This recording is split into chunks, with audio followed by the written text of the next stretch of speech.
Eminence. Go throw them knees up in the air.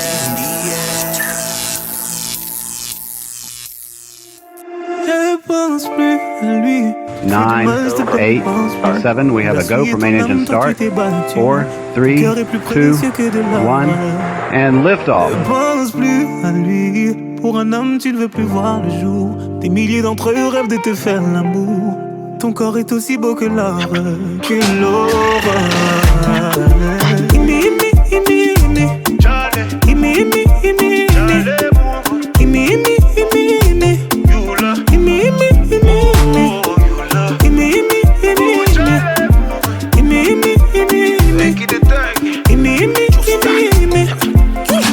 Encore tu pleures pour une histoire de love. Ils vont encore dire que t'as qu'ils ne parlent que d'amour ou d'amour. Mais c'est toi qui demandes à être consolé. Moi je suis ton ami et les amis font ça toujours. Donc on va parler. Tu t'es plié en 4 pour un salaud. Et pour vous tu t'es donné sans compter. Lui il a planté le couteau et il a regardé ton sang couler. Et depuis tu ne sors plus. J'ai demandé, on m'a dit tu ne manges plus, yeah. Mon avis tu voulais. Oh, ne pense plus à lui. Tu fais du mal, s'il te plaît, n'y pense plus. Il a souillé ton âme, toi tu t'es battu. Ton cœur est plus précieux que de l'or. Ne pense plus à lui. Pour un homme tu ne veux plus voir le jour. Des milliers d'entre eux rêvent de te faire l'amour. Ton corps est aussi beau que l'or. Que l'or.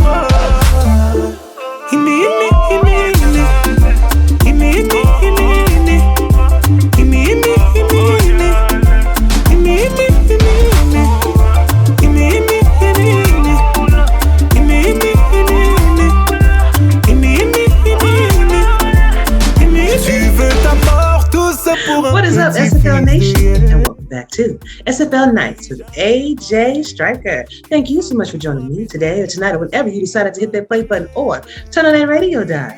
Really appreciate it, y'all. And I have here with me two great friends of mine. First, I have my regular Mr. Diggy. How you doing? Good. Glad to be back as always. Oh, good to have you. And of course, my coach, my co-owner, it's everything. AZ. Eddie Gage, how you doing? What's going on, Ashley? What up, dude? Chilling, man, chilling. I'm glad to have both of you on the show to help me go over these fantastic games that we had for week 10, and then we're going to do our pick'ems for week 11, things like that. Have a great hot topic that, Eddie, I'm sure you probably going to have an issue with. And it is... No comment. Player regression. So, we all know that pretty much forced retirement is out of the question. I don't think anybody's going to force you to retire. But should we incorporate... They try. But should we incorporate player regressions for positions? And this actually was brought up by K-Dub. He is the DOC of the Seattle Nemesis. So thank you, K-Dub, for putting that in the suggestion box. So we're going to talk about that. I knew I should have voted him in. Stop it. Knew it. And then I have fantastic panel of 4th and Goal interview guests. But before we get into all of that stuff, let's go over week 10, shall we? So on September the 8th, Mexico City Aztecs took on the Atlanta Swarm, and Atlanta won 45-34 at the Hive. Sioux Falls took on the Charleston Predators, and Sioux Falls won 29-16. Also on the 8th, the Las Vegas Fury took on the Louisiana Revolution, where Louisiana won 35-24. Fort Worth Toros took on the San Diego Mavericks, where Fort Worth won 45-40. And on the 9th, Carolina Skyhawks battled the Baltimore Vultures, where Baltimore came out victorious 26-9 in a very close game, by the way. Queen City Corsairs took on the London Knights, where London won 44-13. Indianapolis Ramblers, our game of the week. Indianapolis Ramblers took on the Minnesota Legends, and Minnesota won 27-22. Lastly, Vancouver Legion took on the Seattle Nemesis, where Vancouver eked out that win 13-11. So, guys, fantastic games we watched. It was a lot of surprises. There was a lot of close games all the way up to the end. So, we're going to start with you first, Diggy. What was your first game that you want to kind of dive deep into? The Seattle and Vancouver game. You know, it was a great game. You know, Seattle had a great interception in the first, and they really got, you know, people going. Wells and, you know, Gears, you know, and Seattle's defense stepped up when they needed it. You know, most of the whole game. You know, they, you know, kept Vancouver to a field goal. You know, and letting them tie it 3-3. You know, forcing interceptions, and they had T Queen on a pass earlier in the game that I thought was going to go for a touchdown, but it got stopped. And they kicked another field goal there. It's like 9-3 and 9-6 with 3 minutes left in the fourth. So it was a good game. Like I said before, I thought Seattle stood a chance to win that one, and they fought hard, and that safety was great at the end of the game. That safety was good, and it was one, if you thought you weren't going to watch it because it was going to be a handy game just because it was Seattle, you missed out. You missed out on it. But, Seattle stepped up this week. And like I said, that defense played lights out again this week. So I'm excited to see what they can kind of put together this coming week. Because I think they'll get that dub before the season's over. Gotcha. They were very close to it, like I said. Eddie, which game did you want to talk about? A game that I was really looking forward to this past weekend. Two good friends of mine are in ownership over there, and that's the Indianapolis versus Minnesota game. There's been a lot of hype coming into that game, and it started way back in the off season when those teams were announced, and both teams were going back and forth with some friendly banter on Twitter. Talking about check engine light and stomp the champs and all this other nonsense they just going back and forth with. So, but they real cool. So it was, like I said, it was friendly back and forth conversation. And then come game week, they took it to another level and kept it all going and stuff. They made T-shirts, about that particular matchup. So I was really looking forward to it. Two guys who I know and respect in this league, with Chad and BJ going back and forth, and Axel, of course, and Adam Wiseman. So when the game kicked off, I was caught in that game. And so I reached out to both coaches and asked them what the game plan was. And they pretty much or at least Minnesota, so to speak, offensively abandoned that game plan and said, you know what, our defense has been carrying us all season. So this week, we're going to be a bit more aggressive on offense in terms of our passing game, trying to get some passes deep downfield to stop those guys on the back end from squatting on routes. And sure enough, they came out and did just that in the first quarter on their first drive. I think it was the second play of the game, maybe the third. They threw the ball deep downfield for a touchdown and caught Indianapolis doing just that, squatting on, short passing routes, and the ball went right over their head. Next thing you know, they were up 7-0. And Indianapolis, in turn, could not get their bell cow, Brad Jones going to save their life. I think he finished the game averaging less than 2 yards a carry, and they just couldn't get him going. They had 4 turnovers in the game and, just could not take advantage of any opportunities until it was too little too late. They found themselves crawling back into it in the second half. But by then, the damage was done. Minnesota set the tone. That Minnesota's front four and their linebackers were all over the place, man. They were in the backfield all game long, putting pressure on the quarterback. And then when he did get the pass off, those linebackers that Minnesota has, they pay him a lot of money, and they came out and showed out this past weekend all over the field, going sideline to sideline. I think I said it a number of times throughout that broadcast. They were just dominant this past weekend. So shout out to Minnesota's defensive line and their linebackers for protecting the lead, and shout out to their offense for getting the lead. So great overall team win for Minnesota this past week. Awesome. Diggy, you want to add to that? I'm really just looking forward to that one. Like I said before, this has been one I've waited for since the season started. I love BJ. BJ is a great person, and just with the talks I've had with Chad, I've enjoyed those as well. But the way they built the hype up for this game and the rivalry. And the one I think of the most right before the game was the one Minnesota popped out with the car crash, smoking in the woods there. You know, it was all good. And I think one of the key things that really helped Minnesota out was, you know, I've talked about Johnny Reno. You know, I like Reno. But this game, he was really able to capitalize. Like he'd make a mistake and throw the interception, but next time out, he was throwing dimes and making the big plays. So being able to recover like that, I think helped him out too. And you know, like I've said before, Minnesota has a great defense, and you know, like he said, it's carried him a lot. But you know, props to Johnny for coming out after those mistakes and making big plays. Mm-hmm. Game hype definitely helps. I think everybody was looking forward to this game because, like you said, the interaction with them in not only game day chat, on Twitter, in game general chat, all of that, and it was just fun to watch two teams going at it, but still had that love at the back end for it. You know, it wasn't no hatred or anything like that. So I could appreciate it. Now, Diggy, you had another game that you wanted to talk about too. Which one was it? It was Mexico and Atlanta. Good game. And that one, I think I picked wrong in our thing, but it was another great game. You know, Atlanta's coaching staff puts a hell of a lot of time into this stuff just from watching his interviews and stuff like that. So they put the work in and it showed. You know, they scouted well for this game against Mexico, and Dynasty was hitting his passes and threading the needle over and over and over. You know, Hollywood had some great rushes, and then by the time, you know, you look back, it was 31-0.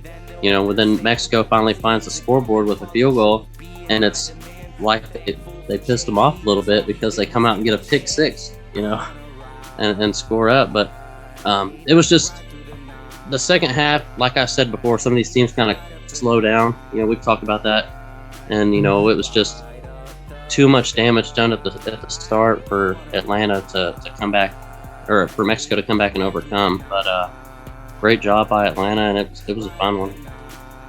Fantastic. And Eddie, you had another game you want to talk about too. Yeah, the Fort Worth versus San Diego game. Fort Worth has been hot lately. They had won 3 straight games.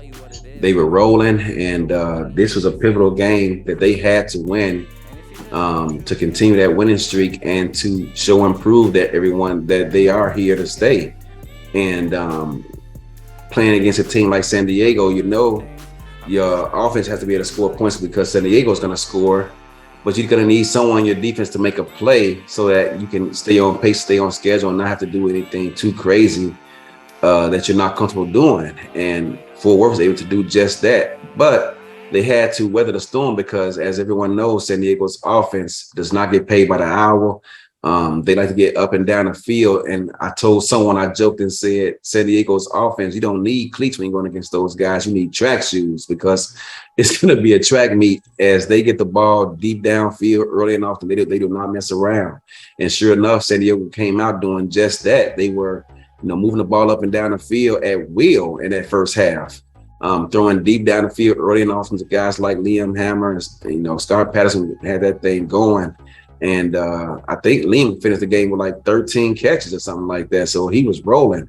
But they allowed Fort Worth to stay in the game because, you know, as great as San Diego's offense is, their defense is, I should say, not stout, just, you know, putting it nicely. And Fort Worth was able to go up and down the field at will right with them. But then come the second half, for whatever reason, San Diego stopped throwing the ball deep so much and was trying to get the short and intermediate passing game going, which allowed Fort Worth to get their defense off the field and continue to put up points. And now San Diego is playing catch up suddenly, you know, after dominating first half. And by the time they got to throwing the ball deep again, you know, and going back to what they're good at, it was kind of too little too late. And they found themselves, you know, in a, like I said, a track meet, trying to get back into this game. And by the time their offense got going, it was too little too late. And they needed to make a play on 4th down inside the SFL red zone and came up about a half yard short. And Fort Worth finished that game off with a win. Good stuff, gentlemen. I actually chose Baltimore and Skyhawks game. Fantastic game to watch. Skyhawks wound up putting up 185 yards passing and 87 yards rushing, 272 total. They held the ball for 18 minutes, 30 seconds with 4 mistakes. They scored their points, 6 points, well, 2 field goals. In I believe it was the first quarter, and then the third quarter, by the fourth quarter, they was only able to score 3 more points. Baltimore, on the other hand, had 192 yards passing, 109 yards rushing, 301 yards total. Their time of possession was 25 minutes and 10 seconds, and 3 turnovers. They had 6 points in the first quarter, 7 points in the third quarter, and 13 points in the fourth. Now, the Skyhawks hung in there with them until 2 minutes and 34 seconds left in the third quarter, where Ivory Irvin caught the fade route and scored for Baltimore. And then they wound up pulling away, and Skyhawks wasn't able to recover after that. I mean, that was a valiant effort from the Skyhawks to hang in there with them for over the half the game. Actually, yeah, definitely more than half the game, and really give them a run for their money. So, that's very good on Carolina's part to show, improve, and to show, that they actually, their defense can hang in there and can keep them in the game. With Baltimore, it's interesting because I have been noticing that they have been trying different things, but I'm noticing Wiggy Dimes has been throwing a few more interceptions than I'm used to seeing from him. So I think if they clean things up on offense, because, like I said, I'm not really used to that from them, I think that they could come out dominating like they normally would. But had it been a few more minutes left over, who knows what have happened, because Skyhawks is definitely on the money with their passing game, even though they did have a few interceptions as well. They was definitely on the money. Their defense kept them in that game. So kudos to everybody that won. Back to the drawing board for everybody that lost. On another note, I would like to see Seattle win their first game. A lot of good people over there. So hopefully they'll go ahead and eke one out before the season is over with. But while I'm pulling up the current standings, Diggy, how did we fare last week in our pick'ems? I was 5-3. You were 6-2. So your new totals, you're 32 out of 42. I'm 29 out of 42. So you got me by 3. So there's still a chance. Still a chance. Still a chance. But Eddie, of course, he was not in on that, so he'll be on our pick'ems this week, right, Eddie? Dominate. He won't be back to claim victory. Ooh. All right, then. He'll pop up. All right, so current standings include the Pacific Division. Vancouver is still leading 5-4. Portland following shortly after 3-5, along with the Los Angeles Vikings at 3-5. And unfortunately, the Seattle Nemesis still searching for their first win, 0-8. On the West, the Arizona Scorpions is winning 6 wins, 2 losses, followed by Las Vegas Fury 4-4, Denver 3-5, and San Diego Mavericks 3-5 as well. On the South, Mexico City still leading 6-2, followed by Fort Worth Toros 6-3, Houston Headhunters 5-3, and Lone Star Glory 4-4. The North Division, London still leading 9-0. Impressive, London. Very impressive.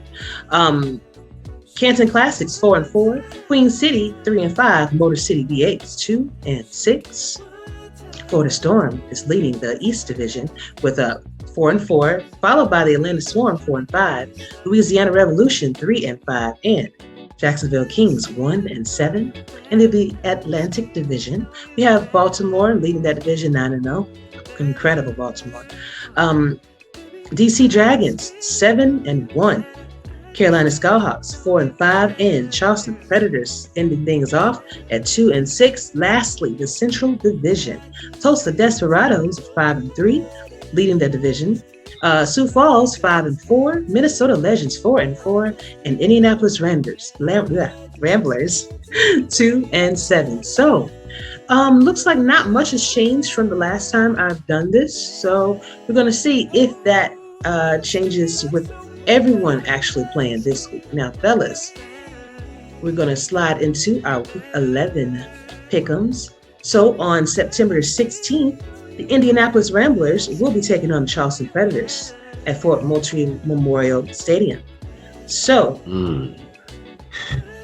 Indianapolis is one of the expansion teams. They are, still trying to find their way. Charleston is a little bit more seasoned.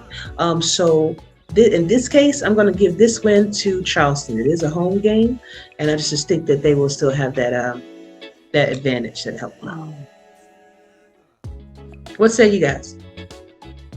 Go ahead, Diggy. You the co-host. I'm gonna go Indy. I'm gonna go Indy. Indy's held their ground against plenty of opponents this season, and Charleston isn't kind of playing to the level we're used to seeing them play at. So I think Indy pulls this one out.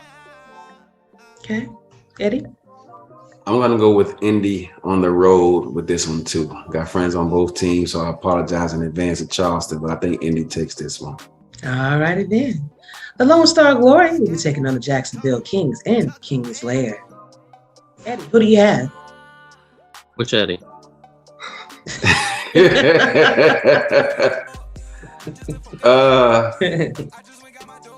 Jacksonville. Who they playing again?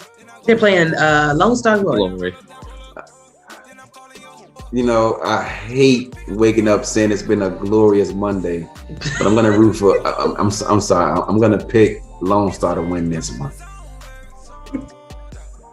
All right, then, Diggy. I have to agree with Eddie on this one. I got Lone Star, and ain't nothing against you, Cy, but I got to go the other way. I actually feel the same way. I think Lone Star is probably going to come in and take this win, maybe not by much, but Jacksonville is still trying to work things out. I think they're trying different things, trying to get used to the game plan and things like that. So I think that maybe this week, Lone Star is going to take that. Baltimore Vultures will be taking on the Minnesota Legends at Minnesota Legends Stadium. So this is going to be a fantastic game to watch. I think that Baltimore is still going to remain undefeated. I think that even though Minnesota, they have fantastic coaching in Axel and BJ, I just think that T-Pat and TJ will be more seasoned on this one. Go ahead, man. You go on this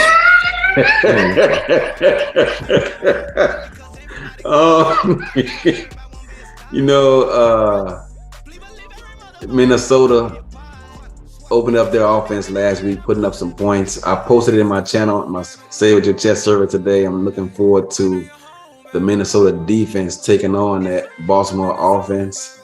I think they're going to show out. That front four is no joke. We've seen Jack Whitmore, he's only been sacked, I think, like 4 times this season, something like that. But he does not like pressure in his face. That said, I think Baltimore's going to find a way to put up enough points to come with the win. I got Baltimore winning that one. Gotcha. I guess I'll be the one to take the shot. And like you said, Baltimore, you think's been tweaking some stuff, and I get changing something sometimes, but if it ain't broke, don't fix it, and it's been not broke for a while. So, I don't know if it's winning's just getting old and they're trying to see how long they can sandbag these teams before they steal that win from them. I don't know, but I think if something like that happens, then Minnesota comes away with the win. And like I said, Reno's going to have to come play out like he did last week. The throws, interceptions are going to come. And like Eddie said, the defense being able to put the pressure on there. Well, Baltimore's defense is right in your face as well. So it's going to be a fun defensive game to watch. I think it'll be close, but I'm going to pull for Minnesota. Baltimore is doing a lot of blitzing this season too, man. They better be ready. Better know how to evade, I tell you that. Las Vegas Fury will be taking on the San Diego Mavericks at Robert Hansen Field and Lee Archer Stadium. I believe. Now, I'm gonna let y'all go first before I say anything. Go ahead, Diggy. Nathan. You got it. I think I'm a pull for Las Vegas in this one. Diggy? I'm sorry. Eddie? Both teams in my division. Mm-hmm. Vegas has more wins. Mm-hmm. So simply based off that, I'm pulling for San Diego to win this one. Yeah, I actually think that San Diego, when you were talking about the track shoes and then, you must have them, you got to be ready for them. I think that, hey, San Diego surprised us, so I think they're actually going to give them that surprise. Whoa. Hey, you already know. You already know. You said San Diego surprised us? You remember we gave them their first win when they was 0-. Oh, that was like that was a millennium ago. I know, but still, they have that potential to do that, to surprise people. So I think I'm going to go with San Diego just for that purpose. I mean, it would help, to push Las Vegas a little bit further away from us, just in case. But I just think they're going to wind up taking this win. On September the 17th, the Denver Nightwings will be taking on the Houston Headhunters at Hyena Den Park Stadium. Ooh, first of all these games are going to be fantastic. But I think Houston has a little bit more edge, has a little bit more fire than Denver right now. So I'm going to go with Houston on this one. I'm going to go Houston as well. Denver's in my division. Go Houston. Indeed. Los Angeles Lightnings will be taking on the Queen City Corsairs at Compro Field. Eddie, who you got? That's in Queen City? Mm-hmm. I think both those teams are 3-5. Mm-hmm. LA's defense has been playing really well this season. Their offense just can't seem to put up enough points.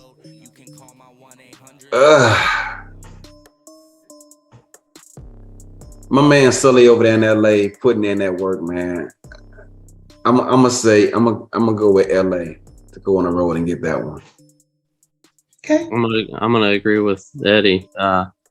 Queen City's just been a little too inconsistent this year. I mean, yeah, they've had some big games, and then some games I've expected them to blow out, and it's not worked out. But like I've said, most of the season already, I think the Lycans are a little underrated and overlooked. They just don't have the wins next to their name, but they're more than capable of doing it. And like Eddie said, that defense has been picking them out of the sky. So I'm going Los Angeles. And I have to agree. I think that Los Angeles defense will actually help them win this game. I mean, if you throw it to Ray, either anywhere in her vicinity, she coming down with it. So yeah. I do know Queen City likes to throw. So unless they're going to change things up, they're probably going to take home that win. Motor City V8s will be taking on the Portland Fleet in the Shipyard. Diggy, who you have? You would make me go first on this. Yep. No.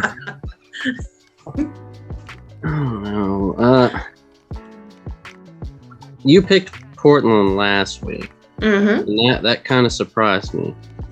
But like I said, everybody keeps thinking about that big blowout that Motor City had and forgets about some of the good games they had earlier in the season. But man, I'm gonna sail with Portland. I figured you would. Eddie? Motor City has lost, I believe, 5 straight games. And Portland has been hot as of late. They lost a tough one when Ezekiel Love went down the first quarter a couple weeks ago. And Mel Davis. Yeah. I'm going to say Portland scratches and claws their way to a win this week, too.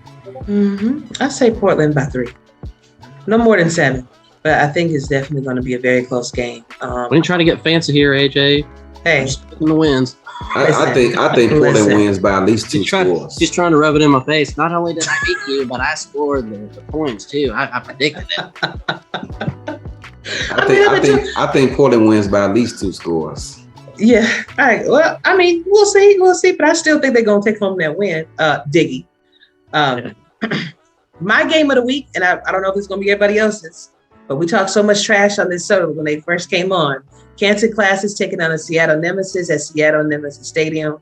Oh my God, that was hilarious. That whole show. If you didn't watch it, please go back and watch it. There was a bet made, everything. But will Canton give Seattle their first win? I'm not sure about that. Even though we all have a bet going against each other, I'm actually thinking that Canton is going to wind up pulling this win out because the coaching has been a lot better for Canton. They have been finding ways to win, even in very close situations. So I think that Canton is going to take this. All right, so Diggy, who you got? Canton, Seattle. Like you said, Canton's kind of got it figured out. Plus, with animation sitting, they're rolling pretty good. But I think Seattle's defense keeps it up, and like I said, I'd like to see them get their first win. So I'm gonna keep playing, I guess, the underdog and go with Seattle this week. Okay, gotcha, Eddie. And now I see why he's behind you overall in the season, because he's going with his heart and not his head. Canton has lost 4 straight to start the season, and they went out and won 4 straight. Shout out to Mike Twinscrew for getting that thing turned around and sticking with it, because it's tough, man, as a coach. But I think Canton keeps that train rolling and finds a way to win that 5th straight this week. All right, then. Also on the 18th, the Tulsa Desperados will be taking on Diggy's DC Dragons, Lower Destro Productions Stadium. I think it's going to be a fantastic game. I believe that DC is going to pull this win out. Tulsa kind of struggles on the road a little bit. I don't know if they'll be able to clean it up before they hit DC. And DC has been firing on all cylinders this season in particular. So I'm going with DC on this. Diggy, who you got? I'm just waiting for Eddie to finish putting the lotion on its skin. So I can think straight for a second. I was wondering what the heck he was looking at. Like, what the He said this looks like a prison jumpsuit, and he's over here.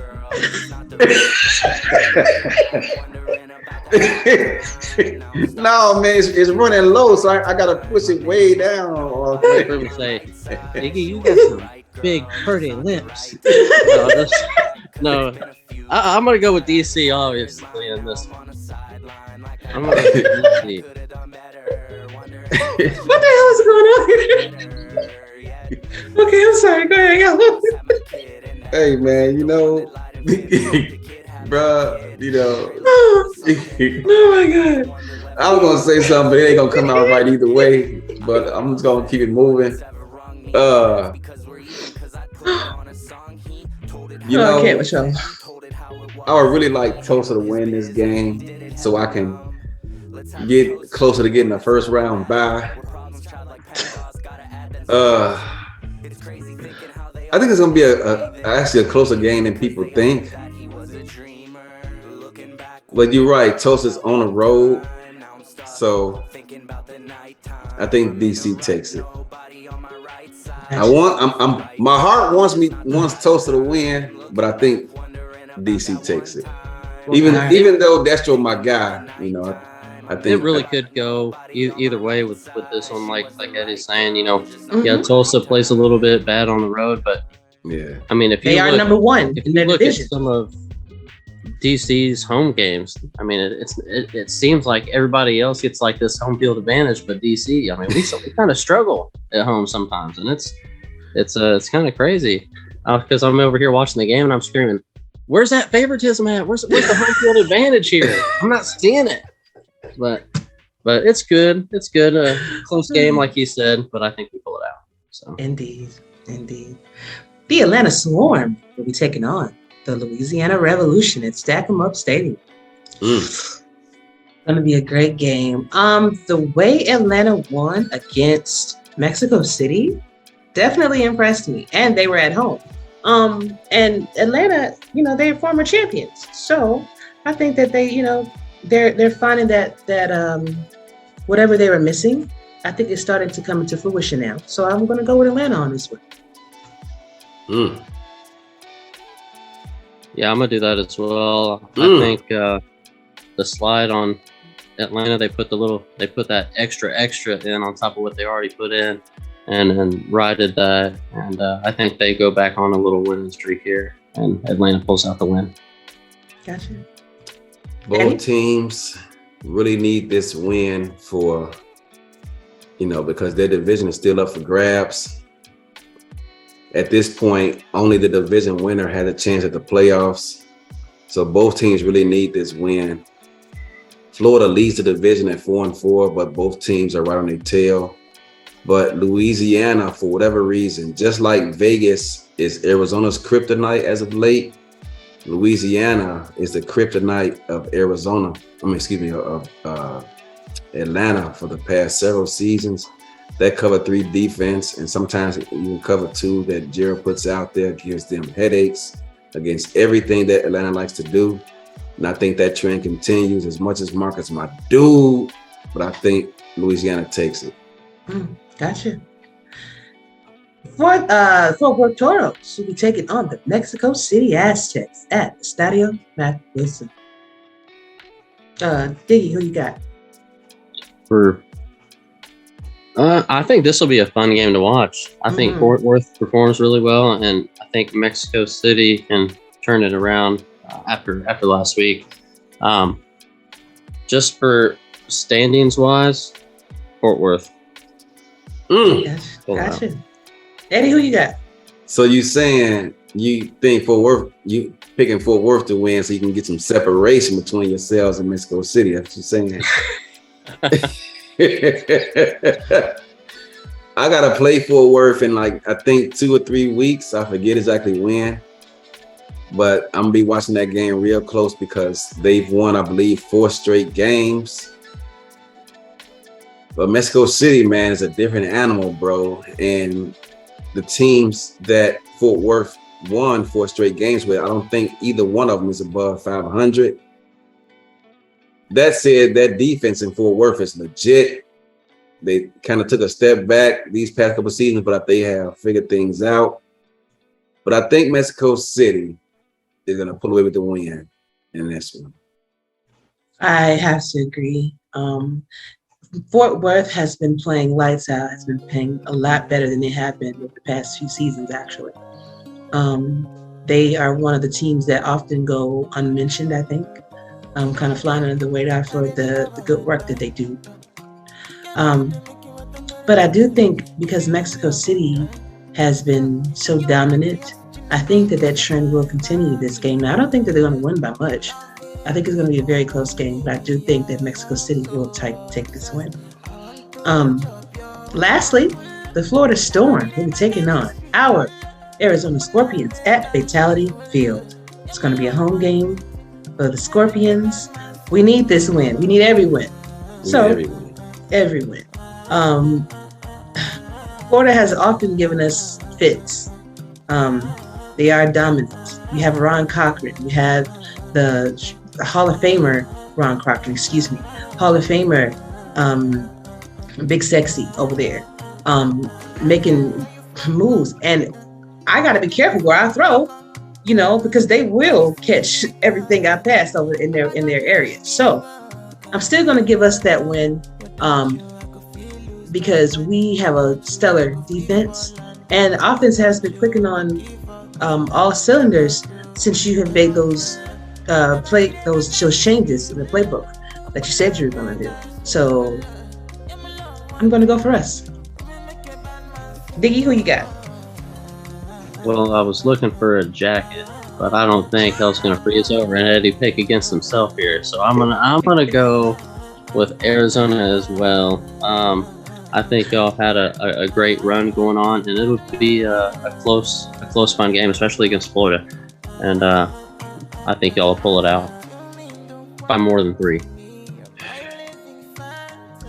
By more than 3. Both teams. Go ahead. Both teams coming off of a bye week. So both teams have had plenty of time to relax, recharge, refuel, replenish. and get ready for this game. I know I took the time off. I needed it. Bullet Bolesky is a monster, man. Golly, I can't stand that dude. But they find ways to get all of their receivers involved, including their tight ends. They got a number of plays to get them involved. And I need to take notice because Will Todd, I got to get him going. Yeah. I don't want him leaving the team saying, hey, Eddie, man, you know, it ain't you, bro. It's me. I'm taking my talent somewhere else. So I got to keep Will happy and figure out a way to get him going. Of course, I'm picking our squad to win. I don't never pick us to lose. I mean, that's blasphemy as far as I'm concerned. But it's going to be a dogfight, bro. Because that I think they won the league leaders in forced turnovers, too. So. Got to be a clean game. You got to be a clean game. DJ got to hold on to the ball. Hell, I got to hold on to the ball if I decide to take off running. So listen. And that D line of theirs is coming too, bro. God. Absolutely. Blitz. Like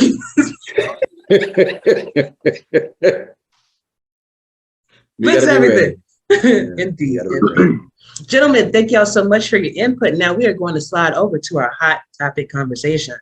And that is player regression by positions. So this suggestion was brought to us by K-Dub. He is the assistant DOC, director of communications for anybody who didn't know, of the Seattle Nemesis. And his question, and I'm kind of paraphrasing it. So we know that player retirement is out of the question with most players, but in real life, some positions have shorter playing time than others. So his suggestion was regress after a certain set amount of seasons. That could be 20, that could be 30, whatever the set is, 50. The bar is, whatever the bar is. You know, your player, depending on position, starts to regress a little bit faster than other players. So, for instance, like your running backs, how long is the lifespan or the playing span of a running back in the NFL? Not too many times, not too many years, because your body is constantly taking those hits. Your head is constantly taking that. And I always refer to it as mini car crashes. Like you're constantly going through that, whether it's in practice, whether it's during the game. You know, their time probably is going to regress a little bit faster than, say, a kicker's. You know, all I got to do is go ahead and kick the ball, man. Just not get hit, not get hurt. You know, they could have a long career. So what are your thoughts on that, gentlemen? And should that actually be a thing? I think here's what I'm going to say. I think people are trying to complicate it more than it needs to be. The average, I mean, in real life, right? They want to say in real life stuff. A lot of times it's in real life. The average career of a running back is only like 2-3 seasons. There's a very select few that last the distance. So, it's crazy. I would kind of make it even across the board. You know what I'm saying? Just you know, it's all about the fairness of it. Like you said, everybody's paying the same price, and that was brought up when this was posted. So if you regress. Is that person going to pay less? And I think Eddie brought that up.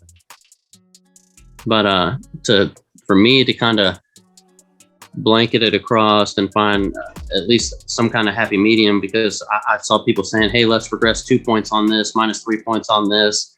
And I mean, if you get an animation, those points you've negated, it doesn't mean anything. You know, you didn't regress at all. You got your animation. But if it was something, I think, like, hey, after so many seasons, because just like in real life, I mean, nobody plays at that top level of their whole career. You know, like, you know, you're not running as fast, you're not whatever. But for people to still pay for their player after a certain amount of seasons, say you can max out at 4 animations, and then another couple of seasons you can only max out at 3 animations, and then and steadily go down to where you're still paying for that max player, which is still better than, what you came into the league at. You're still keeping what you paid for and invested in building that player. You just can't have the animations. At some point, you just play as a maxed out player. and the animations are all fine and stuff like that. But I'm going to kind of use myself as an example, and not to toot my own horn or anything. But I think I'm playing fine, and I've never had an animation. I'm tied for first and forced fumbles in the league. Never had an animation.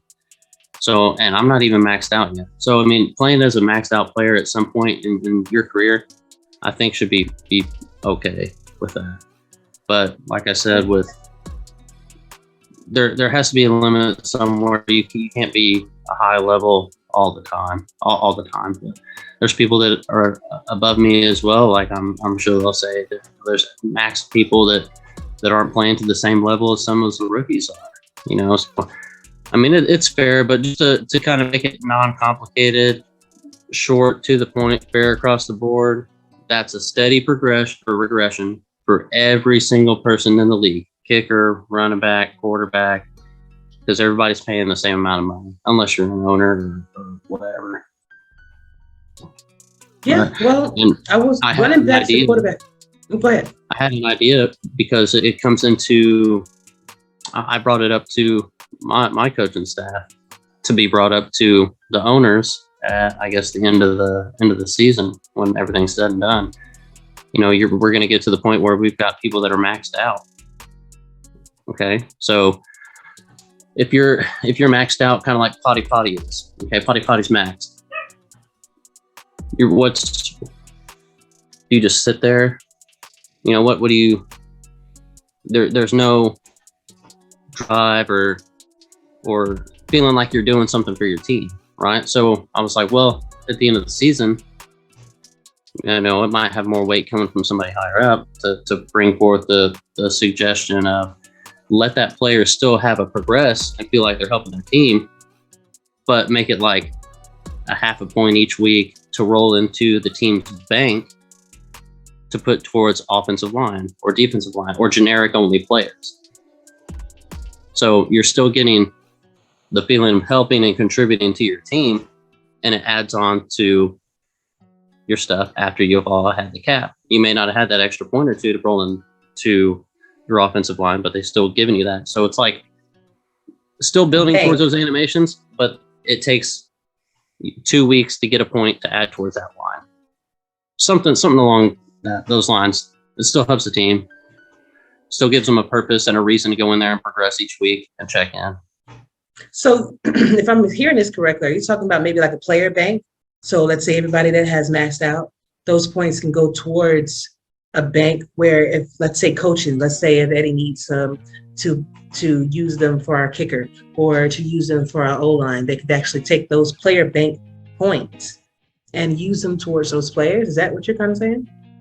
Yeah, those maxed out players would have that half a point for that week go into the team, like a team bank, roll into the team for them to use for generic only players, not for other user players, but just generic linemen.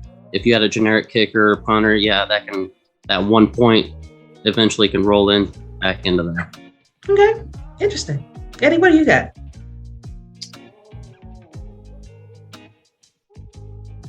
So to me, sound like Chad. To me, player regression is like, are they going to pay less to have a less effective player? But even still, that like doesn't apply to everybody, even though it's not the norm. Like my player, for example, I take a freaking pay cut every damn season and start off as a bronze, or maybe like this season, I start off as a silver, because I take everything away from me and then some, so that everybody else eat, So, hey, if that's the case, I've been regressing since season 14 because I've always taken these significant pay cuts. But to me, it should be, if you're gonna put that in play, then it shouldn't be a natural regression system. It should just be from player to forced retirement. And I don't like that conversation either, to be honest with you, but to me, that's the lesser of the two evils. It should be, okay, after X amount of seasons, it's time for you to retire and just let that be that. I don't like it, but I'd rather that be forced upon me than to say, okay. So are you saying if you regress, you start the season off at say value X, but then you can't progress all season because your players has now started regression? Is that what you mean when you say that, Nathaniel? No. I'm saying, like. Now I know you said about the player bank. If you have a player that's maxed out a kicker, and he's still paying for his progression, he should be able to put that somewhere. You make a good point, because there are a number of players out here who maxed out, and yet the league may look at it as, hey man, you cheating the system by being maxed out. You can just go ahead and cancel your subscription for the rest of the season because you maxed out now. Just go ahead and you don't have to worry about progressing. You don't have to worry about paying. You can just let your sub expire, and now the league loses money. But at the same time, what's the player's benefit? I'm maxed out. Why am I paying if I can't do anything with that progression? So you make a valid point there. I get that. I'm not debating that, and that's actually an interesting topic probably for a whole other show someday. But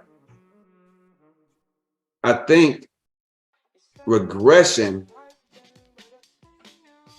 if I can only start off at such and such, does that mean I can't progress for the rest of the season and build up attributes? No, if it's like what I was saying for mine, like say you're at the stage of the career where they're like, hey, you can only have 3 animations. Once you reach those 3 animations, you're maxed, right? Oh, I got you. So you would be able to roll into the team bank because you've reached the limit that your players allow. I got you. Okay. I can roll with that. As hell, I only finished with 3 anything. but like you said when you started out, they're paying for their experience and their investment. Once you've maxed that person out, I mean that's really what you're doing anyway. Having that max player, because the way everybody words it is animations are just icing on the cake, right? That's a privilege. Animations, you build your person. You can either risk getting your animations now and hoping animations carry you through to success, or get a good base and then sprinkle those animations on top. I agree with that until this season when Baltimore changed the game up and did some totally different things, and now it's looking like they was out here playing chess this season where everybody else playing checkers, because what they've done with their roster to compensate for the cap this season, I think it's going to be game changing moving forward. I think it could shake things up too. I mean, like I was telling AJ, this season has been ridiculous already, and I think big free agency we had played a big part into that. That and this huge draft class that came in has really shaken some things up. But with that, and having some kind of regression stage set where you can only maximize what animations you want to pick, because you're limited to 5 and then 4, 3, 2. That could be a game changer and make the league a little bit more competitive than what it is, rather than having Baltimore consistently riding the top for 4, 5, 6, 7, 8, however many years it's going to go here. 6, 7, 8, damn. Yeah. I don't know. I mean, London's undefeated. If London happens to face Baltimore, that'd be a very interesting matchup. I'd love to see that for a playoff game. Yeah, it would be the playoffs. I don't think they play them in regular season, so exactly. It would take the playoff game. But you know how it goes. I mean, there's teams that can stomp everybody down, and then Baltimore steps on the field, and you just got smacked. Yeah, so indeed. Indeed. Well, gentlemen, that was a great conversation to have. I love the ideas from both of you. And hopefully, the right ears will be able to, listen to what people are saying and the suggestions being made, and hopefully follow through, because, it is a valid point. What do you do when you are maxed out? I mean, hell, I only got 2 more attributes to improve upon before I'm maxed out. So it's something to really take into consideration. But thank you, gentlemen, for your input. And we are now sliding over to my 4th and Goal interviews. See y'all in the future.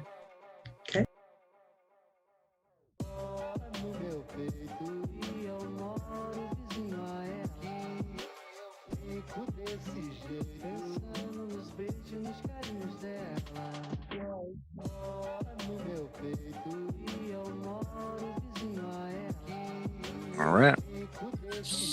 What is up, SFL Nation? And we are back with my 4th and Goal interview featuring one of my good friends, Mr. DJ Bandit. He is the Bear tight end over there at the Baltimore Vultures. How are you doing? I'm doing good, Ashley. How about yourself? Doing fantastic. It's always glad to see you. Glad to hear your voice and everything. And it has been a while. Yes, ma'am. It's been, what, a couple seasons now? Yeah, well, going on almost 2 now. So yeah. Well, either way, man, I'm glad to have you back. And I had to kind of dress for the occasion. Yeah, got your shine on, but I appreciate the team colors, so that works out for me. So it's funny because T-Roy always gives me a hard time. He says, every time you have somebody from Baltimore, you always happen to wear red. Today was just happened to be the day I just wanted to wear red. Hey, there we go. It all works out. Red there. I got red in the background. I got red underneath the bed. There you Let's go. Go. Love it, man. So since the last time you've been on, what's been happening with you? Can you give us a brief overview of like what happened? Because I know you were drafted over there to Atlanta and everything. So let us know what happened with that. Well, it is nothing against Atlanta or nothing like that. And to be honest, if it was any other team, probably for the same position, I probably wouldn't have even second guessed it. But I had some talks with some great teams. There was 1 or 2 that I actually kind of considered as well. But if there was going to be any team to pull me for the exact same position, but was just, maybe some different leadership, not that the leadership was wrong, but just want to kind of expand out in the league a little bit more. And, hey, it ain't going to hurt to be a Vulture, to be a champion, so hopefully we can go back to back on that. But no, it was more of just, just get my name out there a little bit more. Not that Atlanta isn't, plenty well known for winning a championship and having some crazy games, but it's kind of hard tonight that 4 times went 3, so it's pretty good. Definitely. And that's why you have 1 season contracts, so if you decide that you wanted to explore other teams and things like that, you have the right to, Right. Right. And my thing is, as long as you're happy with the decision that you're making, and just do that, so hey, most definitely. But so tell me, how has your time been over there as a Vulture? Well, I will say it was a little bit of pulling teeth because I was kind of in between a rock and a hard place. I was really wanting to stay loyal and, just show my worth, because I know that has a lot to do with a lot of just being a great player in the SFL as well. But it has to be to a certain point for yourself as well. And I just saw a different opportunity where I might be able to showcase, maybe not quite as much, but I feel like the games we're seeing a little bit more. So, and I've had some different talks with other people and whatnot, some different interests from other people. So it's just definitely something that's helped get my name out there a little bit more. I've talked with some more people, more teams and whatnot, just being a Vulture, whether they hate me or love me. So I love it. I love to be a part of it, and I'm ready to keep on going. Man, undefeated. I mean, I think that's an amazing task anytime that you get undefeated. And for a while, Baltimore was the only team that was doing that. But now you got London that's undefeated too. Yeah, London is the one matchup that I'm looking forward to the most. It's the Battle of the Goliaths, I mean, it's just, here we go. Let's see who can take it home. Indeed, and I'm sure you guys are going to see each other in the playoffs. I'm thinking so. Yeah, so I'm really interested to see how that's going to fare for both of you. Some people say that you guys have a harder schedule than they do. Do you feel that way, or do you just, hey, we're just going to play the opponent that's there, don't matter who it is? Like, we basically almost come down to, almost after every game, it's where we're all in the locker room cheering each other on, great job, and we're already starting a game plan from then. One thing that we've been able to do really well for the past almost 2 months now is everyone's gotten their progressions done on Saturday or by the end of Saturday. And that's been helping with the coaches team a whole bunch, as you would know, for simulation time and prepping and everything else. So that's one thing, we all seem to be cohesive as a unit. And it's something that I definitely think that we'll be able to keep on carrying throughout the rest of the season.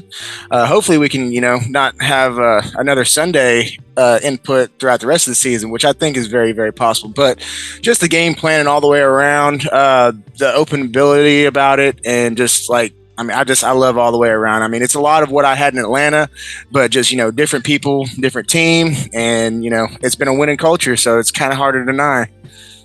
Indeed. And a lot of teams, compare themselves to Baltimore. And when you almost win against Baltimore, when you do win against Baltimore, because you guys are the number one team right now, that's kind of like a notch in the belt of a coach, because it's like, all right, Baltimore is the standard right now. Well, we need to surpass that, which I think London is very, they're on that tier level. They're right next to us, if nothing else. Exactly. I mean, honest to God, I mean, this is the SFL. This isn't just your typical NFL.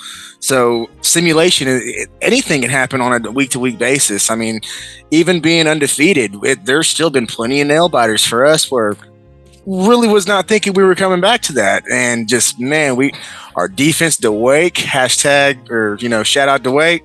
Man, them guys are on fire this season. We can improve a little bit, I think, on some offensive sides. I mean, all the way around, from the running to the passing. But all the way around, defense right now, that's what's been held or keeping us in this undefeated streak.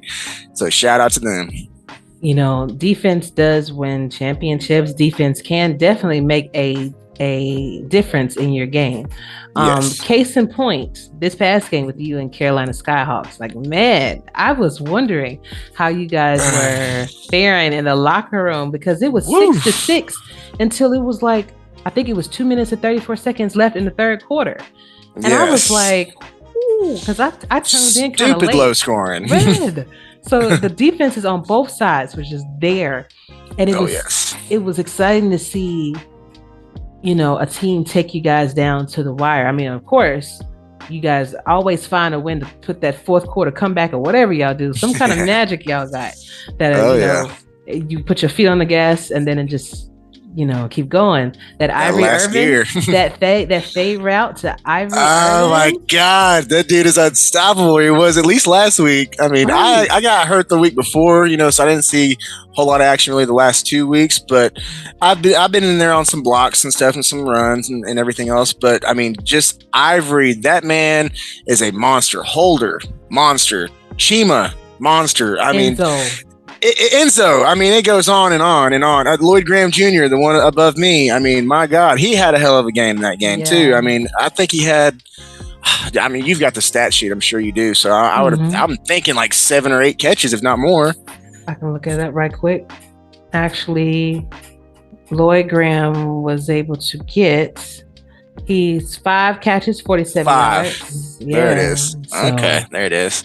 But still, I mean, the guy, everywhere I've seen is if it wasn't to one of our major wide receivers, Lloyd was there, ready to go. Third down. I mean, their defense was tough. Don't get me wrong. Their defense definitely punched us in the mouth a lot more than I would have liked. But I think we were able to come out on top and show poise, let that game be a little bit more of a nail biter and more enjoyable for the rest of the SFL. And just glad we came out on top. Definitely. And then, looking at your first down conversions, I mean, you got a very seasoned coaches with T-Pat and TJ. Multiple, yes. Right. T-Pat the man too. I mean, T-Roy, T-Pat, TJ, I mean, all the way around, just wow. So much here for us to all feed on to. So exactly. And so when I'm thinking about, like, when I do my pick'ems and things like that, I don't just look at what you guys are doing from game to game. I look at your coaches too. I look at how many seasons they've been in. I look at how well they adjust and adapt to the different things that they have to take on. And you guys do a very good job of that. And try our best. Yeah, well, you got 3 of these. Yeah. So. But so by you playing tight end 2 and you're not getting as many catches as you probably would like, does that bother you, or are you just a team player and like, hey, as long as we get the W at the end, that matters? Really, I mean, that's for the most part. I mean, I'm kind of at like a 70-30 split on that. 70% of me tells me, I just want to win, no matter if I'm on the bench or not. But another 30% of me, that's just a competitor in me. I want to be out there on the field. I want to be able to make the plays. But for the better of the team and for the better of the organization, I will gladly concede to Lloyd Graham. Lloyd Graham is a monster. I got some time before I can get up on his level. But from just what I've been able to input in my first season here, I'm pretty happy with what I've done. I mean, I may not have a TD yet, which it's coming in the next week or so. I promise you that. But I've been able to get in on some key plays, some key blocks and whatnot that even I wasn't really too aware of in the beginning, that the coaching staff has definitely helped open my eyes a little bit more too and see, look, man, you're making a difference, whether you see it or not, so it's something that's definitely helps encourage you as a player a little bit more too. And, hey, who knows what the future is going to hold, but for right now, I mean, I'm stuck a vulture and I'm ready for the vulture culture. So let's go. And that's another thing too. Two things that we touched on, the progressions. I try to get my guys to do their progressions on Saturday. I know it's a weekly battle. It is between you guys and us. And I was like, sometimes we win, and I was like, oh man, we only got one more. We only need one more. And then I look at y'all already finished. I'm like, damn it. Yeah. Every time they got a day on us. But hey, it's cool. It's not really. It's life, you know what I mean. Other people, everything pops up last second. I had to do some moving this weekend, and that's why it's been so hectic for me to get on with you a little bit earlier. I'd like to have not make it so much of a cutthroat for you for tomorrow, but yeah, it's been hectic for me as well. So I could definitely understand. It's not just like you're dealing with one person, like how we're having an interview. You're dealing with an entire team of trying to, get. Not just necessarily bug, but get through them. Hey, the sooner you can get this in for me, the sooner that I can keep on prepping and we can get that next dub. We got to stay in the playoffs. So, that's prep. And y'all do a fantastic job. I think we both of our teams do, for that matter. But yes. It's fantastic, man. So do you perceive yourself in taking on any roles in Baltimore? Perhaps, I don't know, maybe director of communications, or possibly even wanting to do something for the league, like writings, or maybe doing some broadcasting and things like that? Because you have that high energy, so you definitely Right. That's the deal. It's like I need to get a little bit more equipment. Like I need to be able to get a laptop, and I want to have some better audio stuff. And like I got some little lights and stuff in my room, and I kind of keep this area just as like where I like to do a lot of my SFL stuff and whatnot. I think if I'm going to do anything to first start out into it, I might just to get my feet wet on this next coming season, try to maybe do some scouting, just kind of get me into some more games, get me a little more affiliated with more players and stuff, try to start actually memorizing some people's numbers for stat sheets, so I'm not just having to go fall back every time I think of a play or something, but that I think would be a good start. And then after maybe a season or two of that, because y'all are stuck with me, I ain't going nowhere. Maybe at that point later on, about a season or so afterwards, I might be able to do some coaching or some sort of assistant work, or maybe even like writing, because I could do the video side of it too, but if you get me down with a beat and some tiles, I tell you what, I'll give you an album. I'm not like saying I'm a rapper per se, but I'm a poet. I definitely like to write a lot of things out, and I can get my energies out even more so than what you see on video that way as well too. So maybe a little bit of both. I get a writing in once or twice a week while doing a video once a week or something. So it's definitely something I'm looking into. Well, Lloyd Graham Jr. has given me songs that he's actually made at Truth. Poly Truth, that's my opening. So hey, you got a lot of people that could definitely kind of help you with that regard too. So that's pretty dope, man. And being Bandit, I used to be a DJ too, so all the audio and visuals and stuff like that was all something that I'm very keen to as well. I was a DJ for about 2.5-3 years. Here in the Dallas-Fort Worth area. So, but it's definitely something I've been thinking about as well. Fantastic, man. You should definitely. I support that 100%. Well, thank you. So, 2 more questions for you before I let you go. Who is most likely to maintain their undefeated streak?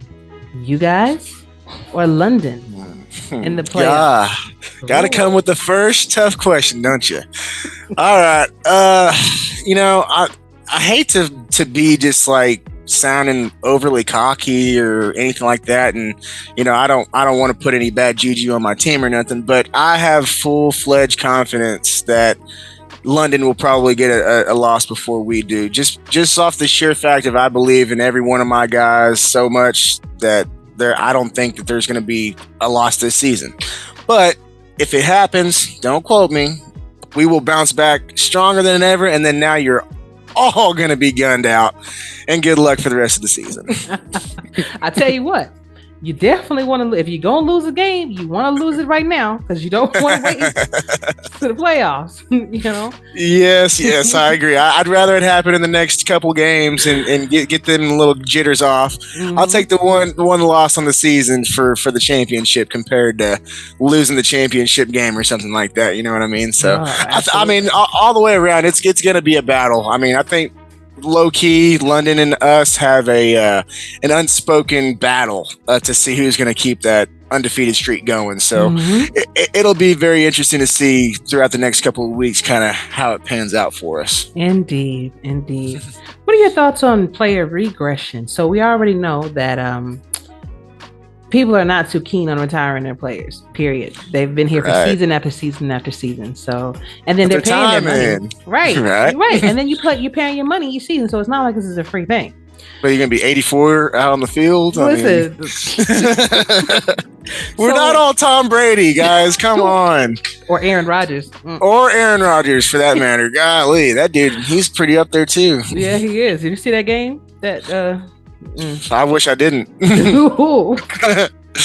Man, I've seen Aaron Rodgers better in high school, I'm pretty sure, than that game. That game was wow. But they kind of the whole coaching staff over there is in some fits right now. So we'll see where Aaron Rodgers goes the next couple of years.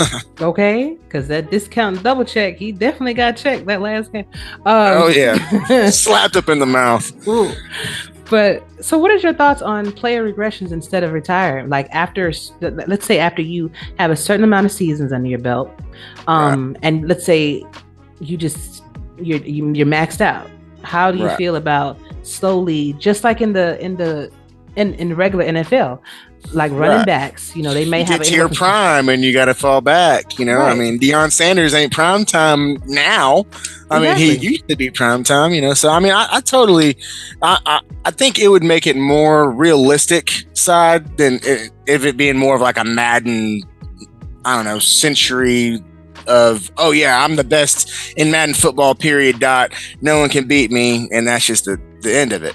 Well, you got to get to a point where you're not as a 99 overall, So, I mean, I think that makes a lot of sense, and especially to the reality of it all, with us trying to be as close to being an actual player on the field as possible. We all love this great game. And to a certain point, who would want to play Tom Brady at a 99 overall prime time throughout the rest of the time that you're in the SFL? You can almost guarantee that one game you're going to lose. You can almost guarantee, unless your defense is just fire and you've got 11 other Micah Parsons out there going after that guy. Good luck. You're going to find a way. So, yeah, I completely agree with it. I think it's something that definitely needs to be implemented in the next year or so. I mean, I understand it takes a little bit of software and stuff like that, but I think it's something that should definitely happen in the league for sure. Gotcha. Fun question. What is considered a sport that really shouldn't be? Like for me, it was always curling. I don't understand why people say that that's a sport. I didn't know that people say that curling was a sport. Oh yeah. Are you talking about like Olympic curling? Like the professional ice sweepers. Gotcha. Okay. Gotcha. Okay. I'm over here. My first thought was like irons curling. I was like, what? Okay. Or curling irons. Right. I'll tell you a sport that is very underrated that almost everyone has to do that no one ever thinks about, but it takes time off you. It takes preparation. It's wear and tear on you. Cleaning. Clean your house, clean your car, clean everything. Clean as your work, clean after your kids, clean as everywhere. Clean your bathroom, clean your laundry, cleaning.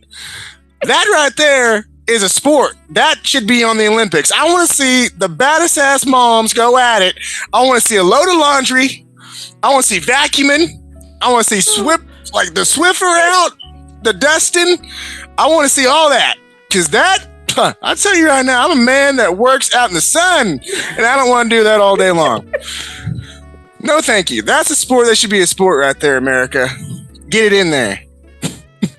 Make a simulation league for it. I don't care. Get progressions in every week. Your Swiffer got better 1 point. I can't. Oh shit. Go paint the fence. Something. I don't know. That was good. That was a good one. I was not expecting that one. No. No one ever does. But no, I mean, in all seriousness, I mean, something that should be considered more of a sport, I would say would be like... That is a sport now that really shouldn't be a sport. Oh, got you. That shouldn't be. And curling is a good one. I'll give you that. That's creativity on that. Somebody was bored when they make that one. Yeah. Should be. I don't know. I mean, honest to God, I feel like swimming to me is more of like a life lesson than it is an actual like, oh yeah, let's go see who can swim farther. You're not gonna win if you see how far you get and you can't come back. Like, nobody wins then. Like, you better be in some shallow ass water. I'm just saying. Like, I'm a swimmer, don't get me wrong, but at some point in time, I gotta get out of the water. I'm not a fish. I mean, my zodiac sign is, but no, thank you. So probably swimming, to be honest. I mean, I understand there's Olympics for it and the speed, yada yada yada. Go swim 2 miles and tell me you're gonna make it back. Good luck. I feel you on that, man. No thanks. I'm good on that. Oh man, thank you. That was fantastic. Thank you for being on. Thank you for your time, DJ. I'm so glad we were able to connect up, and Yes, ma'am. I'm really appreciative of it. But I want to give you the last word. So that can be a song, that can be a poem, or a simple shout out, or some words of wisdom that you just want to, give to everybody. Words of wisdom. Let's see. I'll tell you what. I've seen a lot of more of an increase of not just like the triple X rated spammers that come into our chat from time to time, but I've seen a little bit more hate in some of the chats, not necessarily just SFL, but just like kind of associated leagues and whatnot. Just be kind to people, take in consideration that, somebody might be having an off day, they might be dealing with something that you may not know. Just let it go. It's really not worth it. Give it another day. That's basically what I'm going to say. If you got something going on, or there's something that you feel like you need to address that may not be in your best options right now for the rest of your life, give it a day. Give it a day to rest and just keep on going. Sound advice. Yes, I ma'am. appreciate it. Thank you so much. Come back whenever you have the time to, whenever you feel like it. I'm always going to be here for y'all, man. Yes, ma'am. AJ, I appreciate you and your time. I would definitely like to hook up one more time before the season opener, or not the season ender, but maybe right before the playoffs or something, we'll kind of catch back up and see what we can talk about. I'm going to be having some panels talking about the playoffs and everything. So you're welcome to be on it too. And sounds perfect. Who knows if Arizona does not get a championship by some strange reason this year, and you guys happen to get another one, you already know you're going to be on the show at the end. So Oh yeah. Well, that's a given. You better believe I'll be calling you. Awesome, man. Thank you so much. All right, thank you, AJ. Y'all have a good night, SFL. Shout out everybody. Go Vultures! All right, brother. See you soon. Later.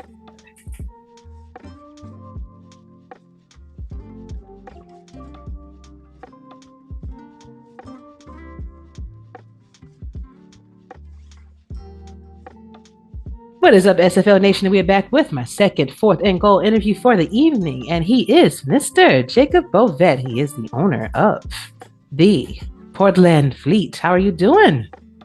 I'm doing good, Ashley. How about yourself? And doing fantastic. It's always great to have you on. It's been a while.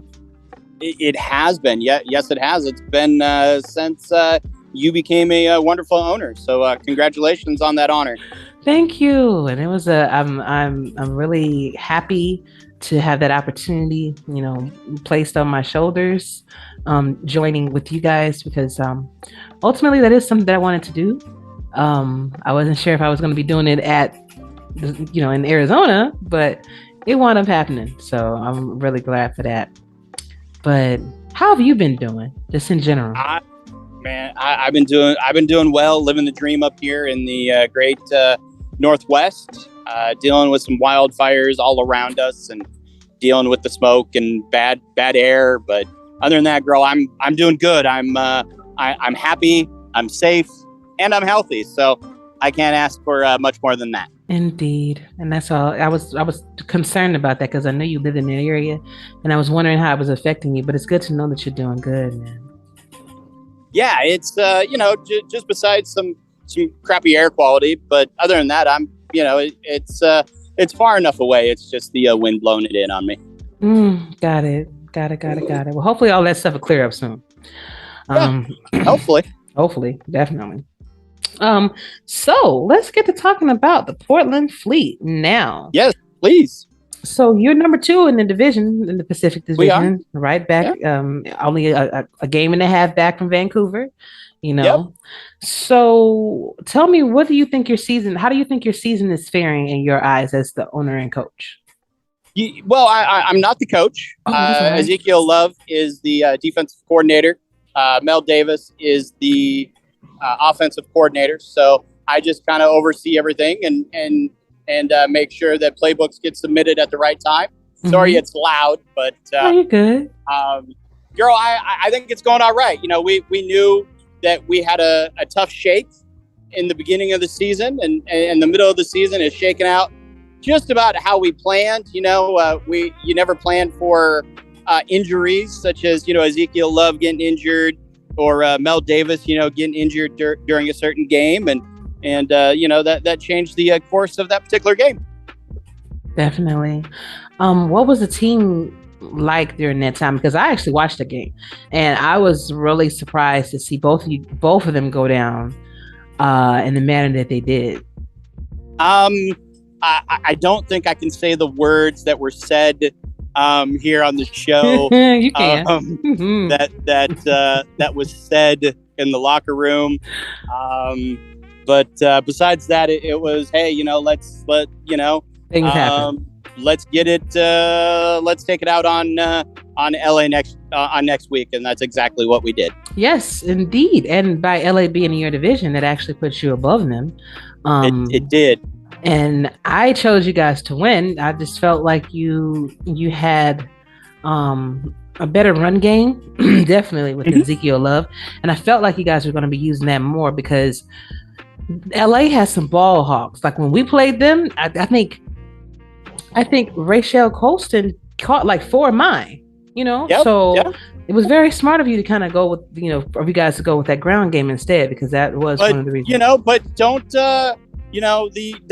sleep on Cyrus Jive either. He can throw the ball with the best of them also. So, we kind of have that 1-2 punch now that we've been lacking with previous quarterbacks. Absolutely. And he only missed, let's see, that particular game, it looks like he only missed like 3 passes. Yep.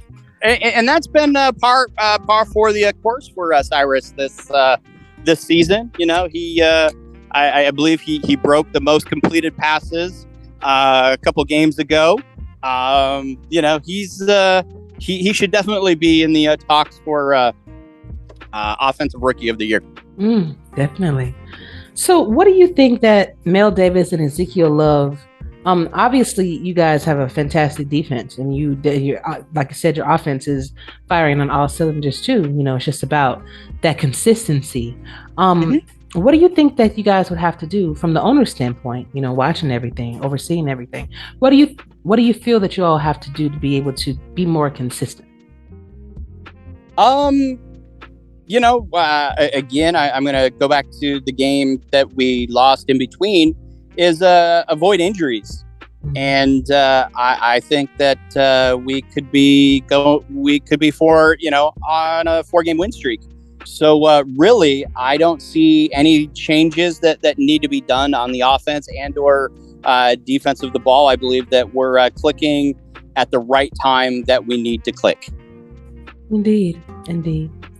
What do you find as an owner to be one of the best parts of being an owner, and then one of the ones that the moments that are kind of trying for you? The best part is just being a part of a group such as yourself in it. You know, that's truly the best part, and watching your team from season 15 grow into what it is now. I truly believe that's the most rewarding part, is seeing players grow from when you drafted them as rookies and grow up to be, you know, premier players in this league. And, you know, everyone else had a shot at taking them in the season 15 draft. You know, we drafted 15 in season 15, if I'm not mistaken. So, you know, it's just nice to see those guys believe in our system, believe in our tradition, and just believe in us as a team. So what do you think the key for player retention is? Because, you know, you have things that happen. Like people, you know, maybe their subscription ended because they couldn't pay, or maybe they had some family issues that they had to take care of family, things like that.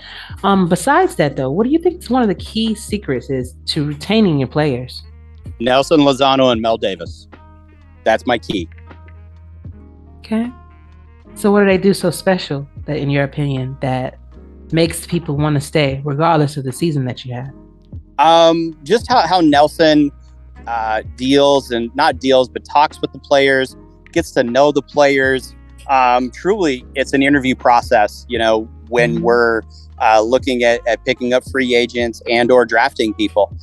Nelson, being a GM in a big box store, knows what type of people he and the rest of our team can work with.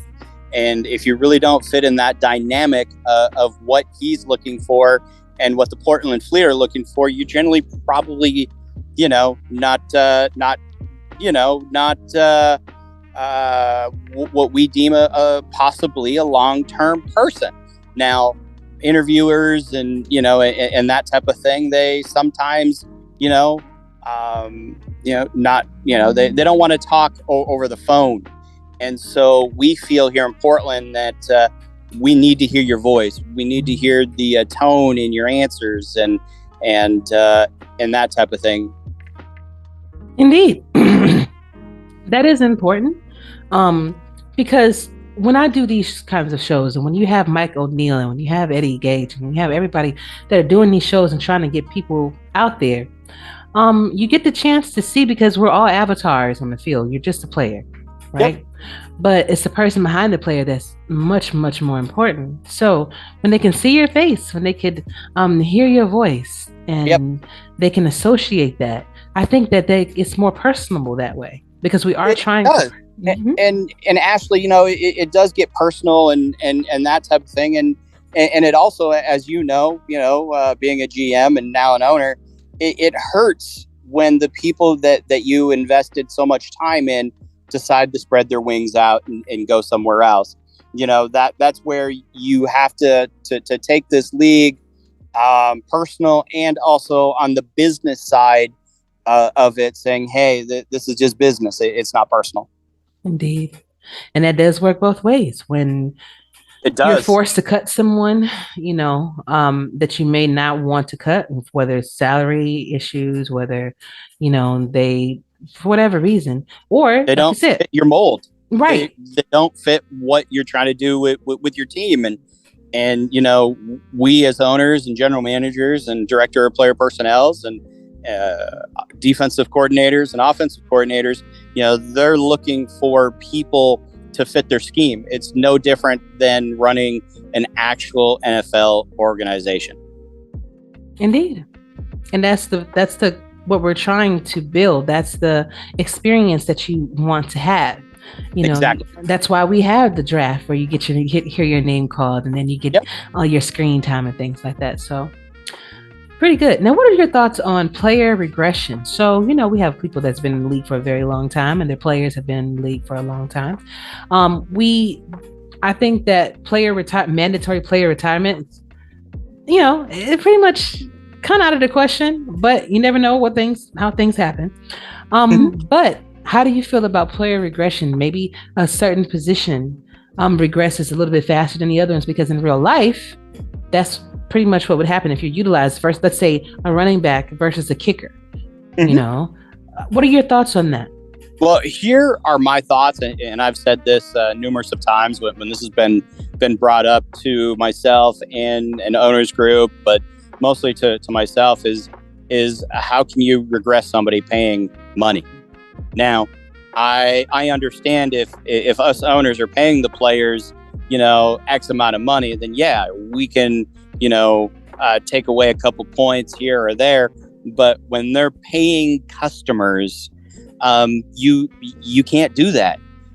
You can't regress somebody and expect them to pay more or pay the same amount as somebody that isn't regressing.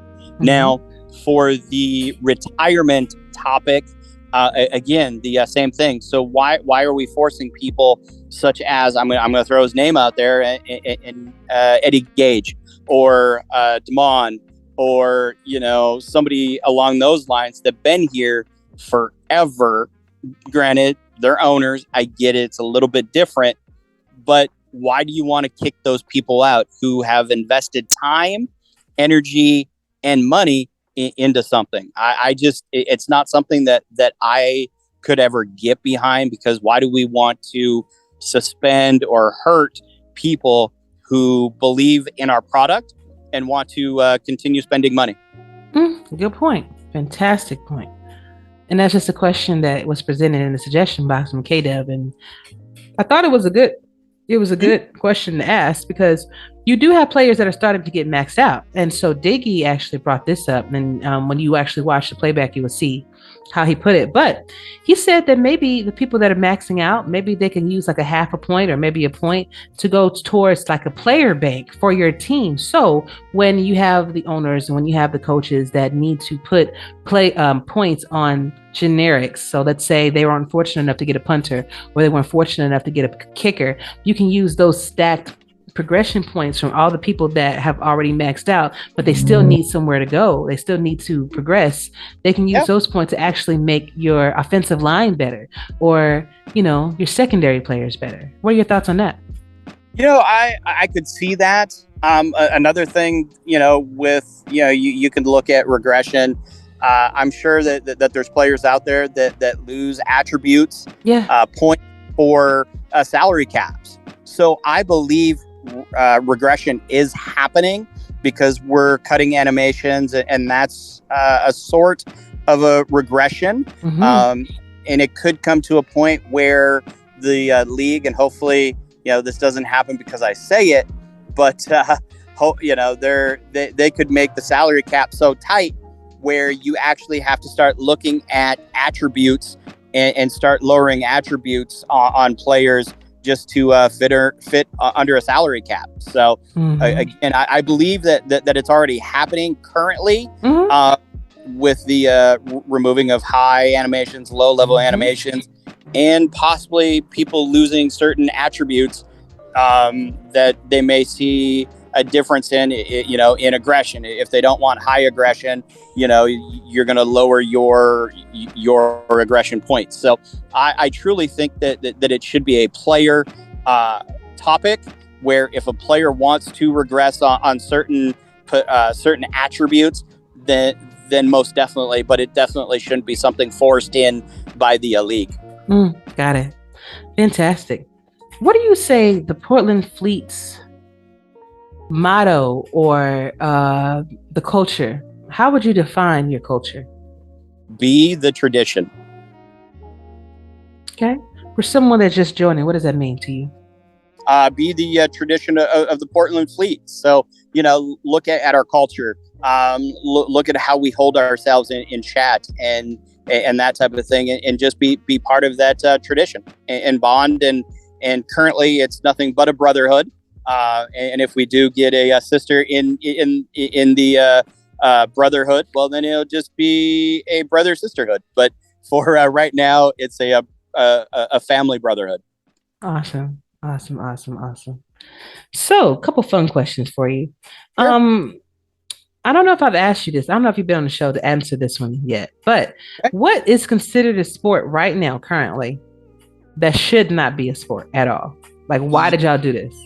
You have asked me this one. Okay. And I believe it's pickleball. That was you. Because I think I asked you, what the hell is pickleball? Yeah. Where they hit a paddle, they have a paddle and a tennis ball in a court, and it's like tennis, but it's with a big wood paddle. Do you know, I saw one of the craziest things the other day, and I had to check my eyes, just to make sure I was seeing this correctly. I don't know what it was called, but it was just like playing ping pong, but they were using their heads. Yeah, I saw that one too. You must have saw it on Facebook. Yeah. Yep. So we just run out of ideas now, and I guess here you get a concussion, you get a concussion, you get a concussion. I feel like Oprah right now. You get a concussion, you get a concussion. Instead of car, we're just giving out concussions. Oh my God, I can't. Yep. That's what I'm here for, Ash. Like people are. Yes, you do. Yes, you are. People are already kind of nuts, and now you want to just add to it. Let's add some concussions. Mm-hmm. Oh my God. So, who do you think will see their first loss before the playoffs, in your opinion?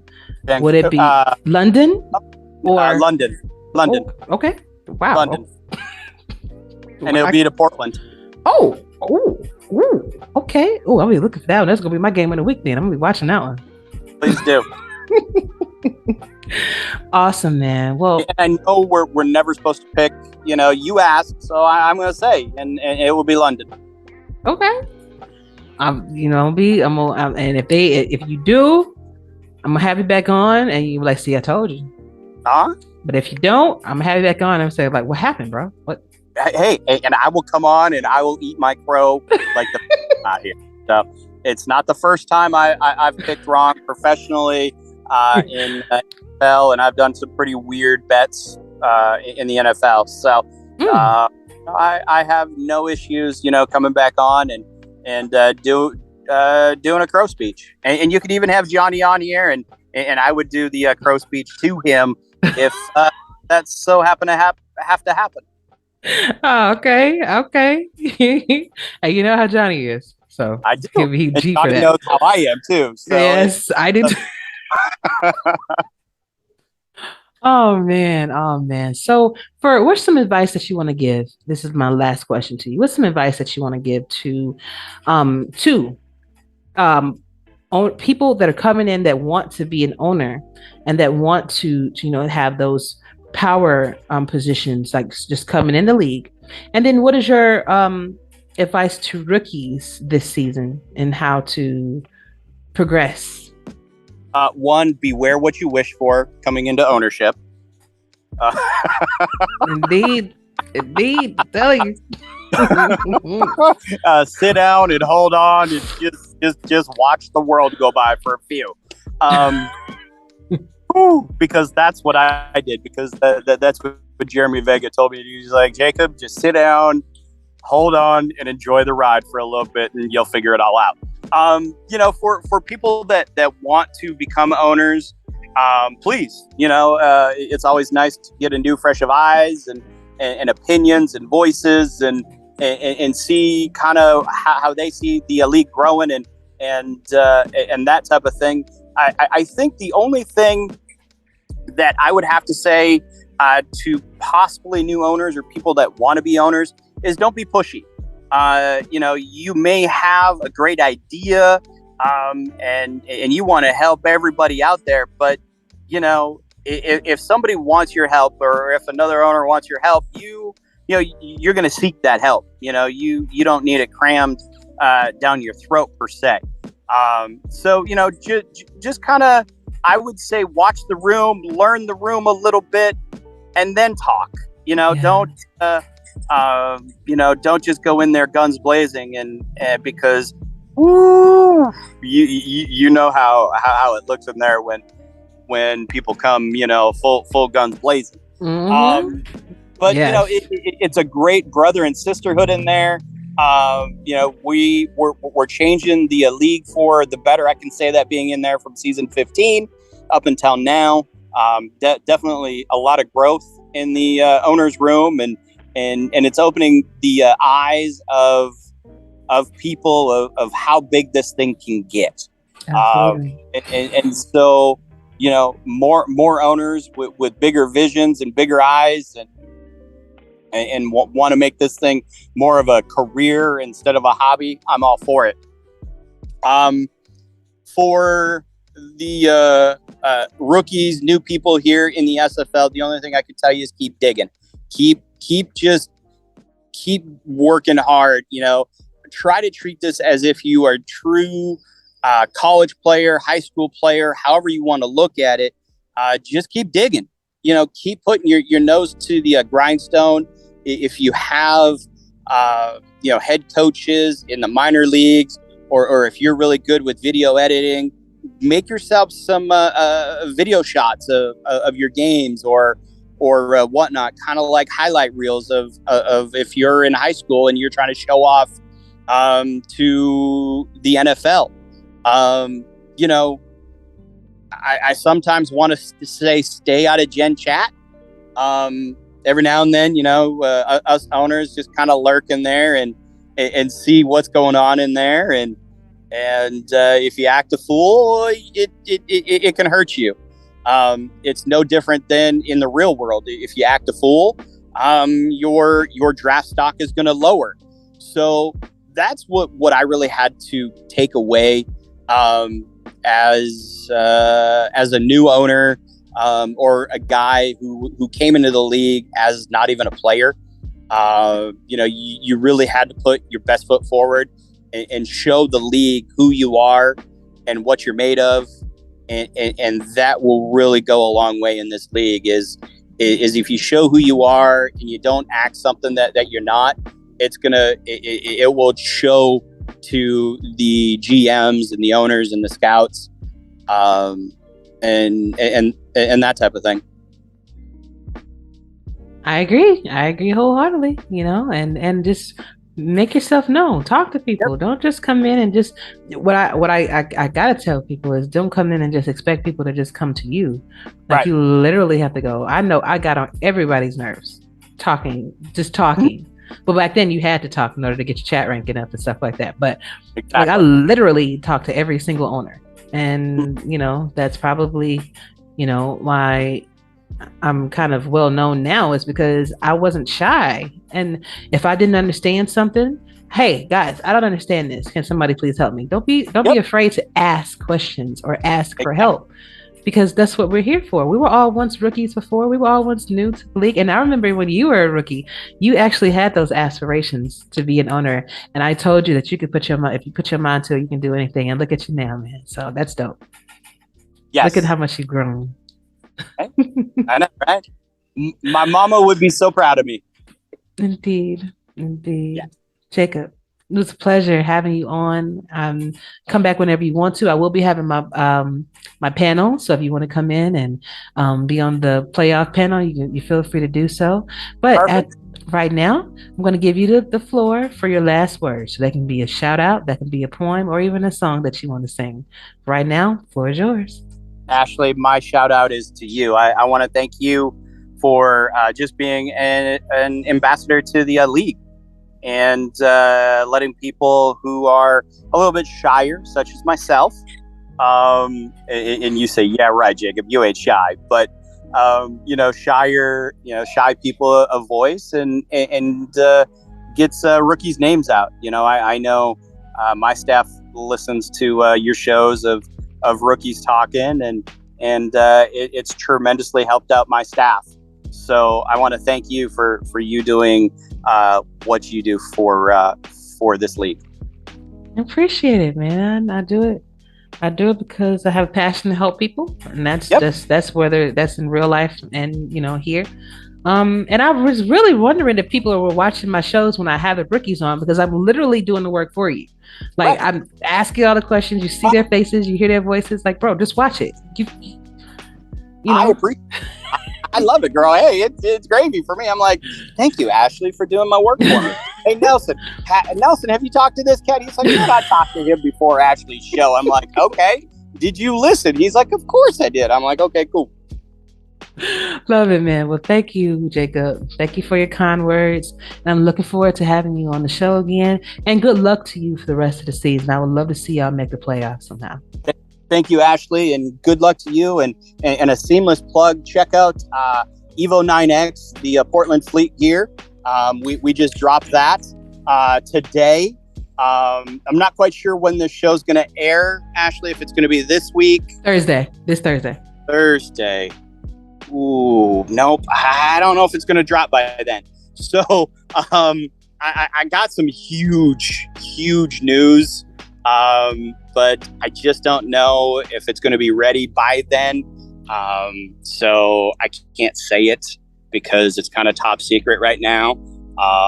But and I don't want anything happening because it's huge news. But check out Evo 9X Sportswear for all of your Portland Fleet gear, and you'll love it. It'll come within a week to 2 weeks of ordering it.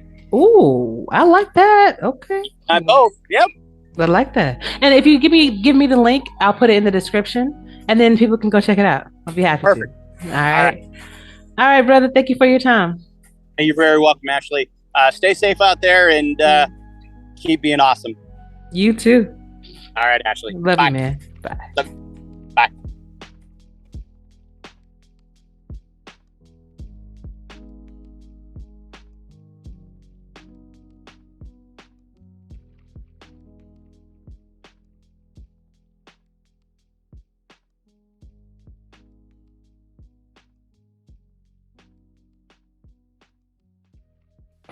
What is up, SFL Nation? And welcome back to my third and final fourth and goal interview featuring two of my good friends, Harish Prasad and Sully Richardson. They are, well, I was getting ready to mess this all up, but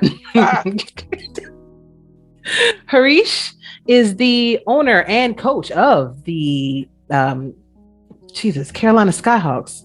From my mind. I guess I had some of the Brownies. No. And Sully Richardson. He is a coach in LA as well as a quarterback. How y'all doing tonight? Doing good. How are you? I'm doing good, man. It's good to see you again. Yeah, you too. So we got some y'all got some explaining to do. What's going on with y'all got some really positive things coming out with the SFL Pause Network. First of all, great job on that. I found it hilarious at some of the things that you guys are finding, and you don't really have to look that far, you know what I'm saying? But how you just capture APF being APF sometimes, and there's nothing you can do about it. And it has that whole NFL kind of blooper reel kind of thing, and I love it. It's something different. So tell me. Yeah, it's not as much about APF being APF as much as it is just, you got to take, Sully likes to put it this way, you just got to take a moment to just laugh at yourself and just some of the weird stuff that just goes on. Yeah. Like Harish, basically like Harish came up with the idea because when Harish was on, I think when he was covering for Mike St. Green, like I thought he did a really, really good job. When Cam would bounce something off of him, like information or whatever, like Harish would, it's like a tennis match. And so like I let Harish know, I was like, man, you did a really good job, bro. And then he came up with the idea, he was like, man, we should do our own podcast. And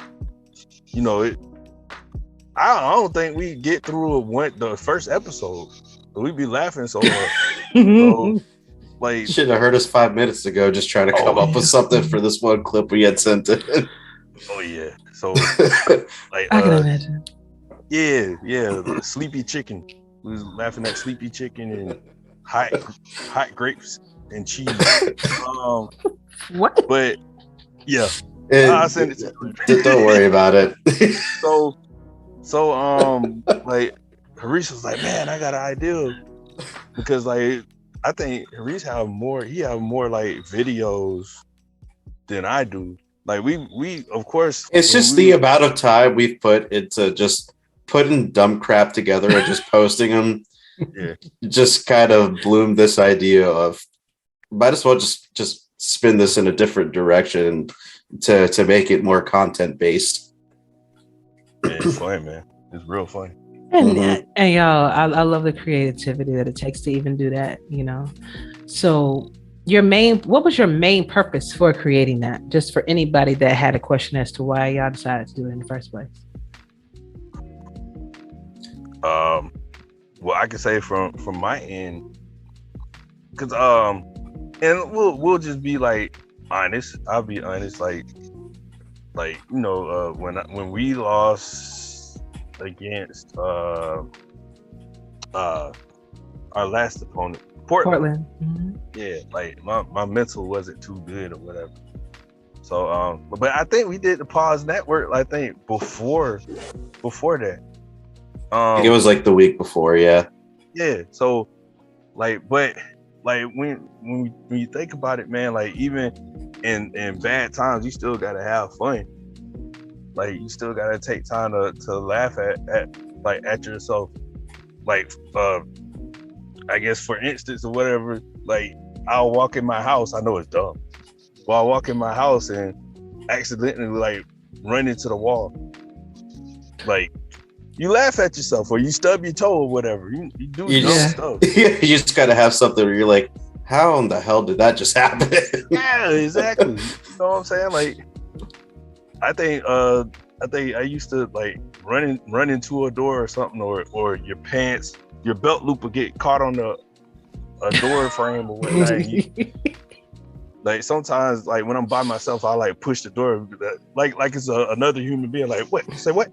Just push it or whatever, get you mad. But anyway, like it's all about having fun, man. Like we all know that the SFL can work your nerves, especially like coaches, people who putting in like hours of simming and scouting or whatever. So instead of being down about it, man, let's just laugh at you know, the situations that the game presents sometimes. Absolutely. Harish, what's your take on it? Pretty much the same thing? More or less the same. Just to kind of bounce off of it a little bit too. It's just, you know, both of us as coaches, we have a lot of this weird stuff happen to us. So we're just sitting there just kind of baffled, like, what in the world did I just watch? I did not see that in The Sims. Yeah, it's just like I've never seen this happen in my life.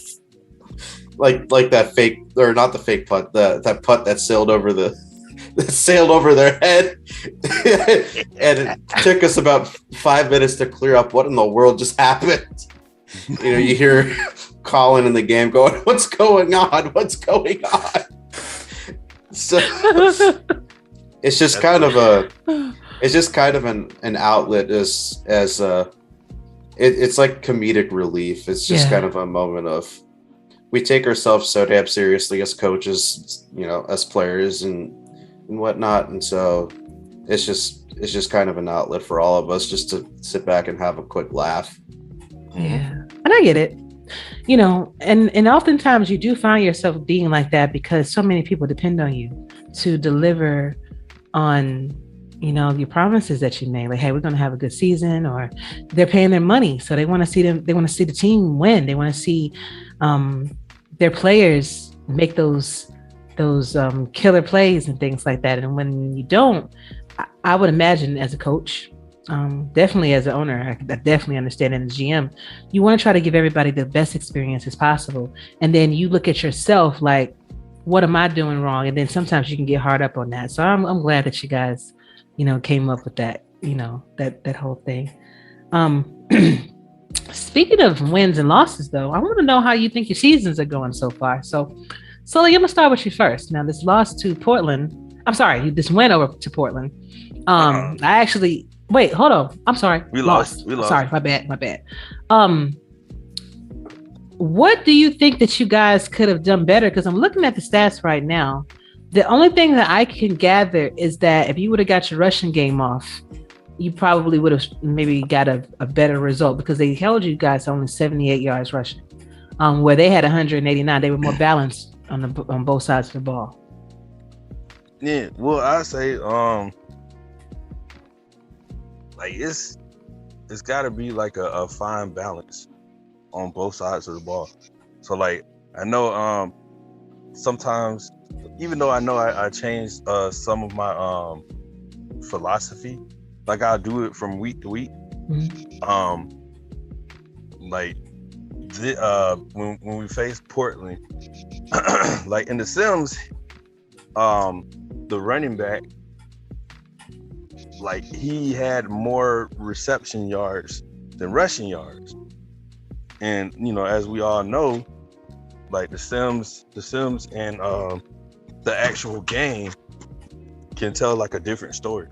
So like he had more rushing yards than receiving yards.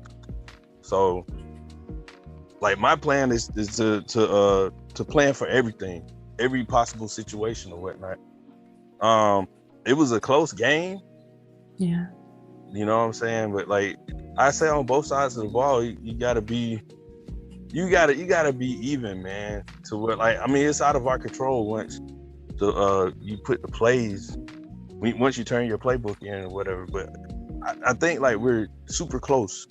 Mm-hmm. Like we're super close, man. Like, and I don't know, with just like a few more tweaks and maybe something good will happen. Yeah, I'll tell you what. I think that's probably the key. Just getting the offense clicking on being a little bit more cohesive, because your defense is on point, man. Like I know when y'all played us, Rachel was like, she catching like how the hell she catch 4 damn passes? I'm like, so your defense is absolutely outstanding. So once y'all get that offense going, y'all gonna be scary. Oh yeah, we one step closer. I feel it. Indeed. For Harish, on the other hand, y'all played champs. And you was playing, when I tell you was playing them, y'all had them sweating until like 3 minutes left in the third quarter. No, 2 minutes and 34 seconds specifically left in the third quarter. I watched that game and I was like, oh shit, they're gonna do it. They're gonna do damn. Yep. So what do you think? What is your thoughts on that game? It was crazy. It was a similar reflection of what we had been seeing most of the week. We did see, we saw a couple of games where it was a just offensive explosion on both sides, and then we had the occasional sim where a good portion of them were defensive slugfests, like what we saw. And I was actually out at a bar for the first half of the game, so I was just I could barely see what was going on, but I was looking at my phone, and I was like, it was going through my head. I was like, okay, 6 points going into halftime. We're tie game. I'll take it. I'll take it any day. And so we get to the second half, and I see that we throw a pick, and then I saw that they went up by 1 score, and then things kind of started to fall apart a little bit, and my phone died right as the quarterback injury happened. So wow. And it just kind of all fell apart from there. And by the time I got home, I was like, I don't think we're gonna do it. The defense was good, but our offense is just still kind of going through a bit of a transition. With we've got 2 bronze backs, and that's been the big portion of our offense for the most of the season, which was going a little bit better than we had expected it to, considering the value of where we had started. But we expected a little bit of offensive struggle this season. Well, to hang for the champs has to say something. I've watched both of you guys grow as coaches. I can actually remember when you guys had started those positions, and definitely you had the confidence. You've been trying different things and trying to get your respective teams off the ground to do what they need to do. And I want to say kudos to both of you for growing. I watch it, I see it, and I really hope that you guys continue, because I know that you have what it takes to be, in the playoffs. You've got the team, you got the players around you. It's just about finding those schemes. It's about finding what works on a more consistent level, and y'all gonna be right where you need to be. So what do you guys think of the current climate in the leagues per se? Like, do you think as a whole the league is, or the players in the league are happy, or do you think that people are kind of complaining? Like, what do you think that the current climate, and judging from your interactions with people, maybe general chat, maybe game day chat, what do you guys think? I'll let Harish go first on that one.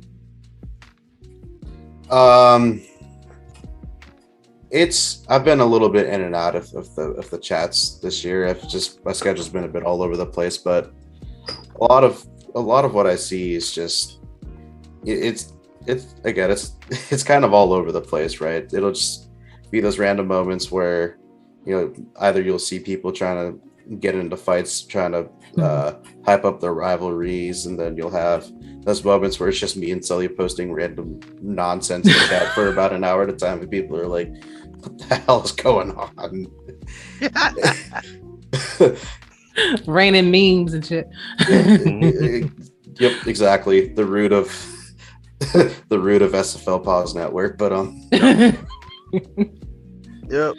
We've got an outlet for it now, so but yeah, it's just it's there isn't really any one consistent way to put it.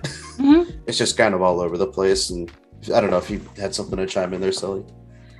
I mean, it's nothing. I mean, like, some people try to push the envelope, and I understand, because I mean, we all know a person or two who tries to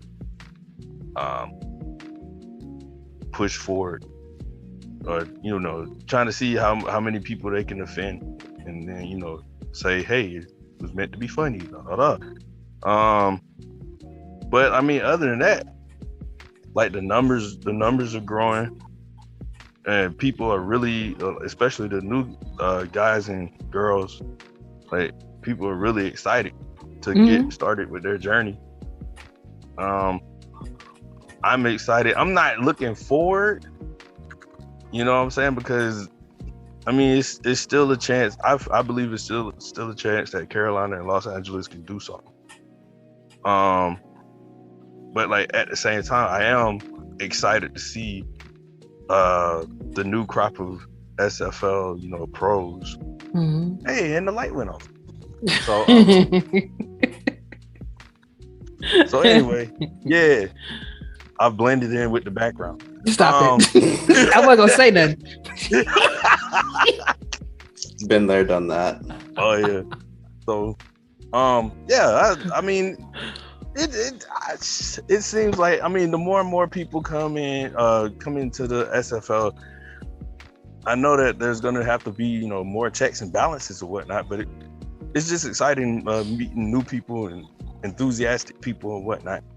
And I know that you can definitely see the growth. Yeah, exactly. And with that growth, like, I'm excited about the 24-hour SFL network. I'm excited about that. I'm excited about other things that's going to happen. I think it's just going to keep on going up and up and up. Good. I do too. I just noticed that there are some people, like rookies, that are coming in with the aspirations of being coaches and being owners already. And like, you just got here. You want to kind of get to know how things work before you commit to something, because being an owner, being a coach, those are no small tasks. Like, that's literally your life. It drains a lot. It drains a lot out of you. Pause. Stop it. It does, man. It does. But what advice do you guys have? Solely with you being a coach, and well, actually, both of y'all are coaches and owners. So how do you What advice would you give like the rookies or anybody that's trying to get into those high-ranking positions? What's the important things that they need to know before making that leap? I'd say one thing that I noticed about me and Harish is like, I mean, Harish, he came into the league well before I did. But one thing that I've done is I basically, like, I wanted to coach. I did when I first came in and I seen everything. I was like, dang, I want to own the team one day. So like, I wanted to coach. And so I think I did other things, like when we used to write articles for the league, the website. I did logos of the league because I love sports logos. And then I started creating, content on social media. So I taught myself. Everybody looked crazy when I say, it was like, what do you use? I was like, my phone. What? I said, yeah. So like all the apps that I use, whether it be for making videos or anything like that, I use on my phone. I don't use a laptop. So like I taught myself how to, before this, I didn't know how to do any of that. I just played video games. So I played video games and rap. That's it. So like I'd say, like, teacher, like, ask people. It's basically the same. That's what everybody told me when I came in. Hey, talk to people. Get a history of or learn your history about the SFL. Like, talk to GMs, talk to owners, talk to coaches. Try to do something.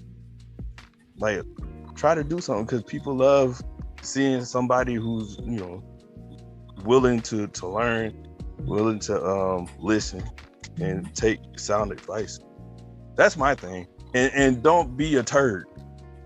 Yeah. Don't be a turd, man. Of course we got all types of different personalities, but like I say, if it's something that you wouldn't say in front of your parents or your grandma, nah, don't say it around us. So that's my advice. Okay, good rule of thumb. What you got, Harish? Yeah, I mean, as long as I've been an owner in this league, a lot of the people that got chances under me, like Sully, like Rochelle, they're people that approached me. They were proactive in what they wanted to do, right? And Sully, from the get-go, created our social media accounts, and he was ready to jump right in. And 5 weeks into his rookie seasons, when he started coaching defense, and while I was doing offense, so we was learning together. So really the biggest key is just being proactive, trying to figure out really what you want to do, and just go for it. Whether that's front office roles, maybe ask a team if they need an assistant GM or something, if you're not comfortable jumping all the way in, or just do what I did and just jump straight into everything. Yeah, I started as a coach in season 13, and I'll tell you what, that offense was horrible. Horrible. But you grow. It's no other way to learn, right? Just jump right in and just learn from your mistakes, and if you're with the right person, they'll help guide you along. I had the people of Carolina to help guide me along, and we're making progress. We grow together. Indeed, you do. I'm just jealous right now because I have starting to have salt and pepper look all over my beard and my head, and Harish, his hair looks like if you dove into the Red Sea at night, just jet black. Jet black, no moonlight or nothing. I'm just mad, man. So the stress hasn't hit him enough. You know what I'm saying? But it's hit me. So yeah, I'm very jealous. Oh, do you dye your beard? Who? Harish, do you dye your beard? I do not. I mean, it might be a secret, I'm just saying. That's that. Man, this is all natural. Pause. Stupid, man. Already. I can see Harish at the ball. Harish! God, not this again. He gets himself started again. Pause. I can't. I can't. Stupid as hell.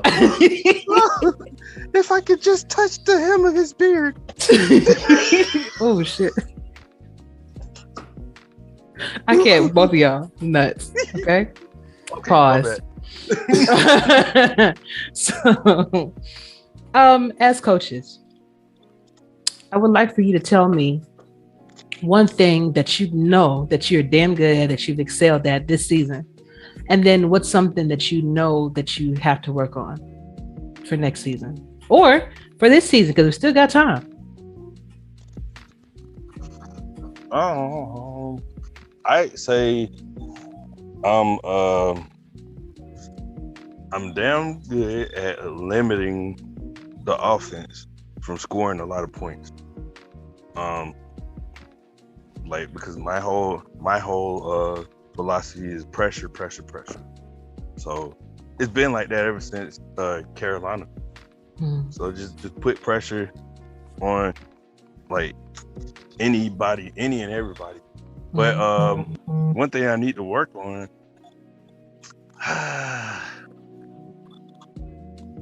Dang, that's a tough one, man. I mean, I can let Harish go, and then you can get a minute to think about it.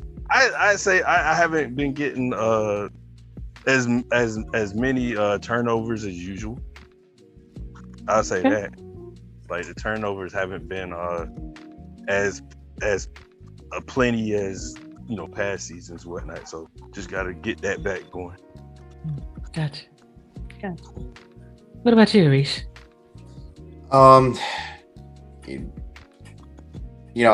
mentioned I started out as an OC. The last couple of seasons I've been doing defense. Outside of last season, I had somebody else running my defense, but I guess I think for the most part I could say that our defense has been successful this season. I think it's definitely been pretty good.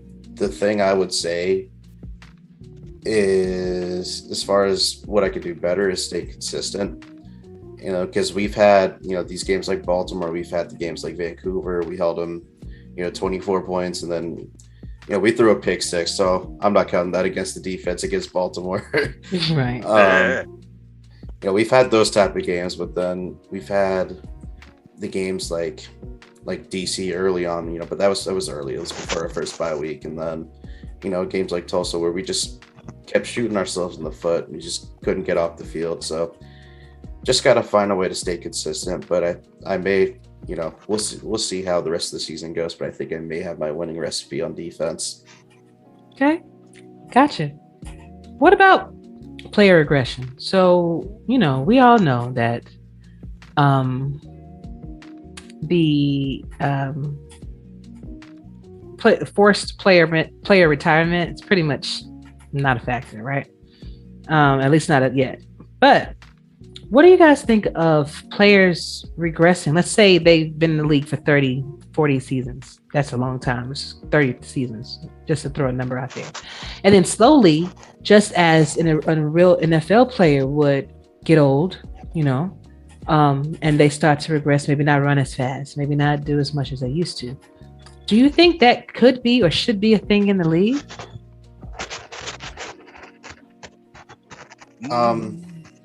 I would say you would have a hard time keeping people around by making them pay for their player to get worse.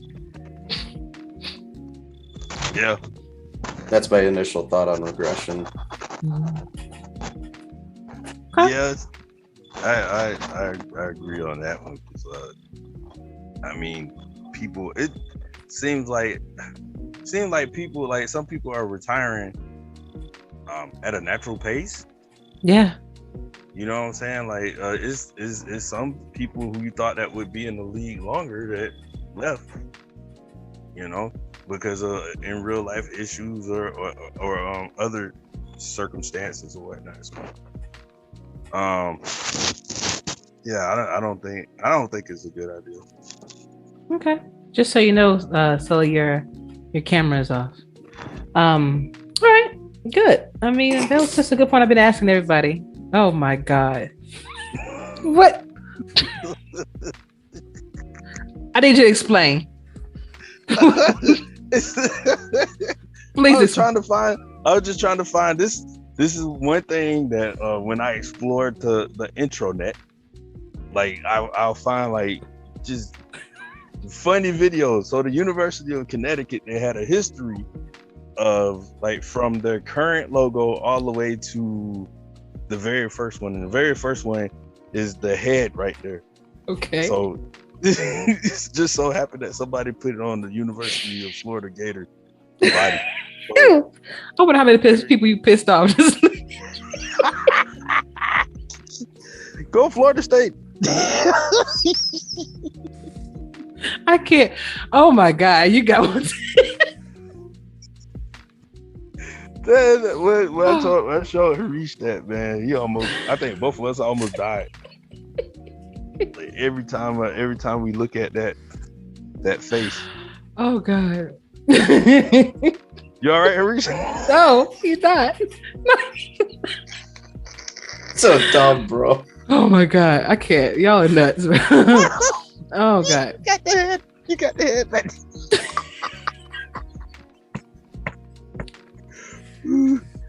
I was not expecting that. Oh my God, what is that? Oh, it didn't work properly. All right, we're going back to that. All right. Look at the eye, bro. Lord, I can't. You got a droopy eye. Y'all are nuts. Last question before I let y'all go, man. Like, who do you think is going to go into the playoffs undefeated still? Will it be Baltimore or will it be London, and why? That's a tough one, man. I haven't seen the rest of their schedules. I know Baltimore has to play DC again. I think if anybody could take them down in the rest of their schedule, it would probably be DC being as good as they are. Okay. I don't know what London's schedule looks like, so I couldn't tell you that. London, we play London, I think next week. I think it's either yeah, I think it's next week. This week we play QCC. So I mean the hope is maybe, I don't know. I'll say I don't know if any team is gonna go under. Like, yeah, I mean, because I looked at what Harish and them did with Baltimore. I mean, who knows? A couple more, maybe another struck a good luck. Maybe a few more times, a little bit more time on the clock. You know, you never know how things work out. But some people are saying that London has an easier schedule than Baltimore, supposedly. But then you really can't. People are making changes all the time, so it's almost like you're just counting out the rest of their whole schedule, you know, off perception. You never really know who's going to make a run at the end of in these last couple of weeks. No, you don't. Now, it looks like Baltimore, they're going to be playing Minnesota Legends, the Tulsa Desperados, and of course, DC. So that looks like that's the rest of their schedule. And then London, let's see where London's at.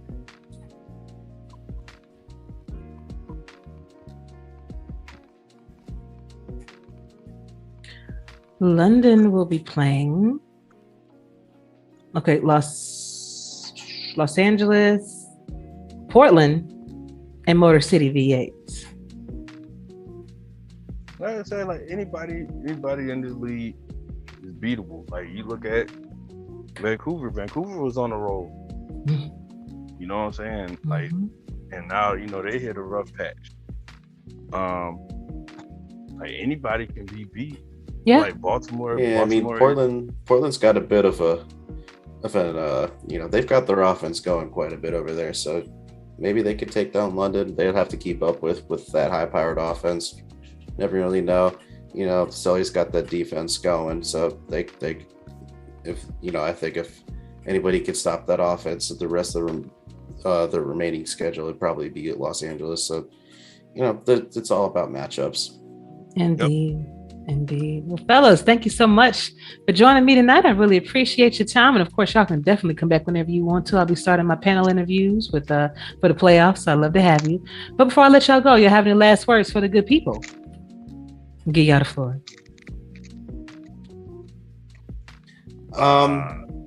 I'll start. I mean, we've got this SFL Pause Network going. We do take clip submissions from people. So if y'all got something stupid that you just happen to remember, just send it our way. We'll do what we can with it. Pause. And love it. Hey man, we're making this playoff push, man. We're gonna do what we can. We're still in it. 4 and 5 is not the worst place in the world to be. We can still make it. We got 3 games left. Indeed, you sure can.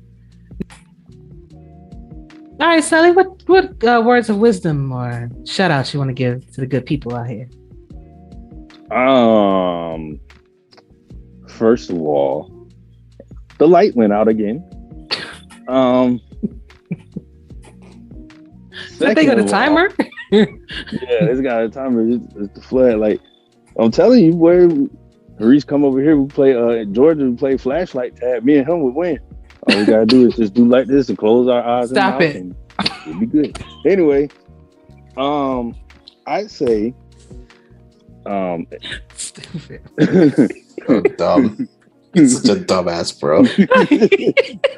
I'd say as we all love sim football. We love football in real life. We love sim football, but sometimes you got to take a little time. As I experienced, I think what was it 2 Sundays ago? Last Sunday, I forgot when it was.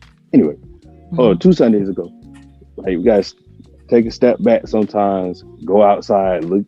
Don't stare directly into the sun, but enjoy nature. Enjoy your family. Because this is fun, it's supposed to be fun, but sometimes it gets tedious, trying to see who's going to win, if your team is going to win or whatnot. So I say, take time for yourself. Like go get you an adult beverage or just chill with your friends or your loved ones or whatnot. And other than that, man, like just like Harish said, like we're gonna try to win some games. Like we're not just gonna like turn over and die. So we'll try to win some good games and give the people what they want. Damn not. Y'all better try. Hell, y'all got 22 other people on your team that's looking at you and they want those results. So I wish y'all the best of luck though. I think that both of y'all, like I said, you're intelligent coaches and you put in a lot of hard work and effort and it will pay off in the end for you. I know it will. Okay? No doubt. Good luck to both of you. And I'm looking forward to having y'all on the show whenever you can. I know y'all both busy in your life and stuff like that. So anytime you take your time out to just hang with me, I really appreciate it. So I'll see y'all soon. Not a problem. Thank you. All right, brothers.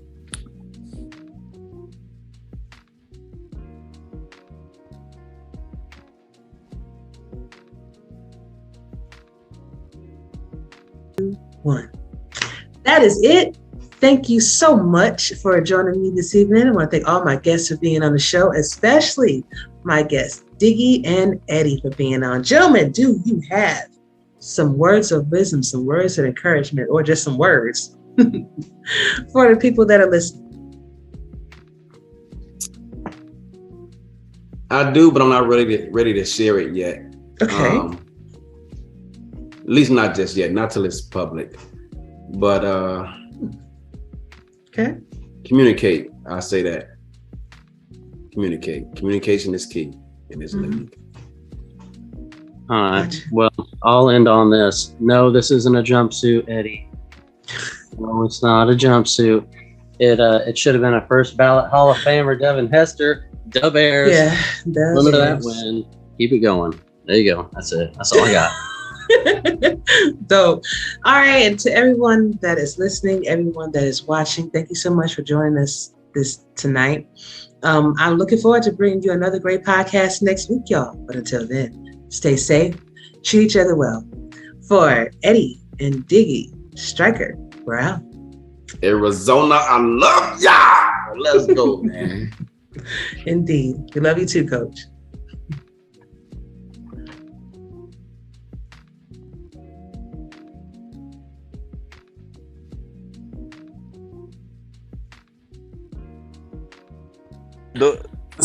This Family Guy one. Oh yeah. Y'all over there making memes again. Yeah. Oh, I've seen some memes that will get some people kicked out of the league rather recently. And the whole Queen of England thing. No. Yes, I need to. It's somebody who plays for Baltimore who be liking the gang of stuff. I say, yeah, okay. You know what I'm talking about. Yep. All right. Content. Bunch of freaks. Anyway. We're gonna get started in 5, 4, 3, 2, and 1. Money don't jiggle, it folds. I like to see you wiggle, for sure. Make me wanna dribble.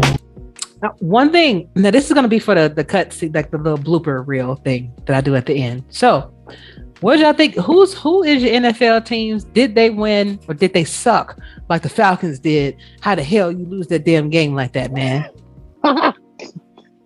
You see my face? Yeah, you man. I was like that. I fell asleep because Jacksonville is my team, like, and they lost. Yeah, I know. And then with the Falcons, I mean, since I moved to Georgia back in 2013, like the Falcons kind of went over the Jags, and so they were leading, and I had to go to work, so I had to go to sleep, and then I woke up and I said, "How the hell y'all lost?" You know what I'm saying? So I was like, I don't know, man. I was all messed up. I was like, wow, I was trying to figure that out. You know, there's always next week. Yeah, but you found a way. Like, bro, you was winning. Yeah, I know. They do this quite often. Yeah, they went to bed. It's unfortunate. It's really hard being a Falcons fan. That's why I'm a Bears and a Falcons fan. Hell, it's hard to be a Los Angeles and Carolina fan right now. No. Hey, man, but it's hard to be a fan of anything Carolina related. But you see this? You see this? We're gonna have a brave look on our face, just like that, right there. Put a brave look on our face. Is that brave? I can't tell if that's brave or constipated. I was gonna say constipated. We're gonna stick our chest out and have an awkward, brave look right there. That's what we're gonna do. And don't look us directly in the eye. Just look at the nice eye, the eye that's actually looking dead at you. Don't look at the lazy one. I can't. I cannot. I cannot with you. I swear. Obviously, the artist was trying to convey something with the look. That the dog ate some poison. Stop. Rat poison. That's what happened. He ate rat poison. That's how it looked. That's some laxatives. or some brownies. Yeah, you look like that if you had some brownies. You get one too many.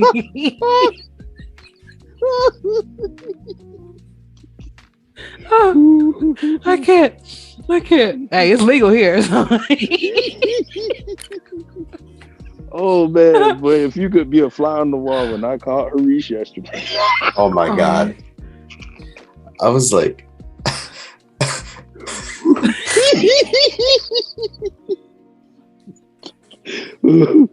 I couldn't feel like, my what face. the hell is this dude saying? Like him, I couldn't feel my face. He can't feel his face. I couldn't feel my face. Okay. Oh man. No, I don't think I ever I never think I had that. That was special. That was some special stuff right there, man. Oh boy. Harish, who's your What was team? the question? Oh, my team. Yeah. I'm about to fall in the country. Apparently, you did enough of that last night. No shit. Oh god. Oh man. I've got them on my head. I'm a Panthers fan. They You got it on your head, literally. Mm-hmm. Oh god. I was at that game actually.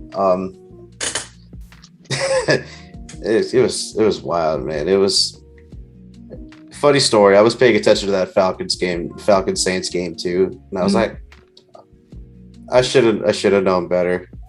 But I was like, oh dang, they are big, and none of the Falcons pass had occurred to me before because I just wasn't thinking about it.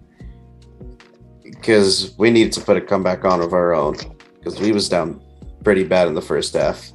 I could do my normal rant, but I'm just not going to get into it because I've talked about this till I've been blue in the face in the past day and a half or so. But other than us being robbed on the last play of the game, this team puts me through misery, man. All I'm gonna say is #fire rule. Okay. Get this man the hell up out of my state. When I watched both of the highlight clips, the NFL highlight clips, all I heard was, he needs some milk. That's for both games, bro. For both games. I would just say this too, just more on the robbery thing. The referee threw a flag, picked up the flag, and said it's not a foul. And his reasoning for why it wasn't a foul was exactly why they should have kept the flag. What did he say? I didn't catch that game. So he should have been flagged because he faked the spike, took two steps back, and then spiked the ball. Mm-hmm. So what should have happened was he should have gotten a 10-yard penalty and a loss of a down and a 10-second runoff, which would have left 3 seconds left on the clock, which they would not have had enough time to run the field goal unit out there. And it would have been a 68-yarder instead of a 58-yarder, which, I'll give credit to that rookie kicker. He nailed that 58-yarder, but never should have had that chance. Rumor has it that same referee is related to R62. Oh, Maximilian. Fucking up everything. And then it goes back to another thing where just dumb coaching. They didn't go for the damn touchdown, just settle for a field goal. Matt Rule is a freaking idiot. Yeah, well, hopefully somebody listen to you. I mean, you ain't gonna be able to. You're gonna piss off a whole fan base. You can piss off the players because you calling, because you don't seem like you know what you're doing. Yep. So, this dude, every time the camera panned over to this dude, he looked like a deer in headlights. He looked even stupider than the last game. He probably know his days is numbered. Like, oh no, y'all trying to get me fired, huh? Shit. No, you're doing a great job of that on your own. He looked just like the dog in the back. That's how it looks. Just like that dog right up there. No different. What am I doing here? I'm supposed to be at a junior high school. Oh god. Oh my god. Yeah, man. I know it's hard being fans. Dude's wondering why his quarterback's playing bad when he be making him split carries with fucking Sam Darnold throughout training camp. Why isn't my offense clicking? I don't know. Maybe try playing them together for more than 2 weeks at a time. Tell him, Harish. Tell him. Why did I just think about that? What did I just think about that mirror meme where it say, you get in there and you make it about yourself? That's what the coach was doing. Get in there and the lights went out. Get in there and make it about yourself. Oh God. Oh, I can only imagine being on a podcast with you two. Like, y'all would never get no work done. Y'all probably just spend too much time laughing and just joking around. But I think it'd be some great stuff to listen to. I promise you I'd watch or I'd listen, however y'all decide y'all want to do that. We'll see what direction it goes in. All right, you y'all. never know. All right, y'all. Good stuff. Thanks again for hanging out. And y'all have a good night. And I can't wait to see what else y'all gonna put out there. I'm sure it's gonna be some crazy stuff coming from you two. Yeah. You might see some a mention of Brownies in one of the clips. So, yeah. Yeah. I will say, if you can't, I think you just try to do too much at once. I think that was your problem. When you have your adult beverage and then you partake in Brownies, that might be just a little bit too much for someone that's not normally doing such a thing. So. Hey man, that was a devil of a good time right there. I'm surprised you still remember. I was sleepy today, man. I bet you recovered. Nah, man, I did it again. I was sleepy today, man. I'm looking like this. Harish, he told me he was getting ready to go eat some Brownies and go mow the lawn. I said, "You're gonna be just like that dude on Dave Chappelle show. You're gonna be just like the damn dog." Have you seen the Dave Chappelle show? I have. Where the dude had the short shorts on and he had like the crop top and he was like, "Yeah, that would have been Sully all day." And I told him, "I would do that, please." I was gonna drag behind the lawnmower. You're just gonna see my arms just hanging onto the lawnmower, just sleep, just dragging behind it. So, hey, it's multitasking. I'll take a picture if that ever happens. Oh God, stupid dumbass. Oh my God, bye y'all. Bye man, have a good Bye. One. You too. Have a good one. All right, you too, man. Bye.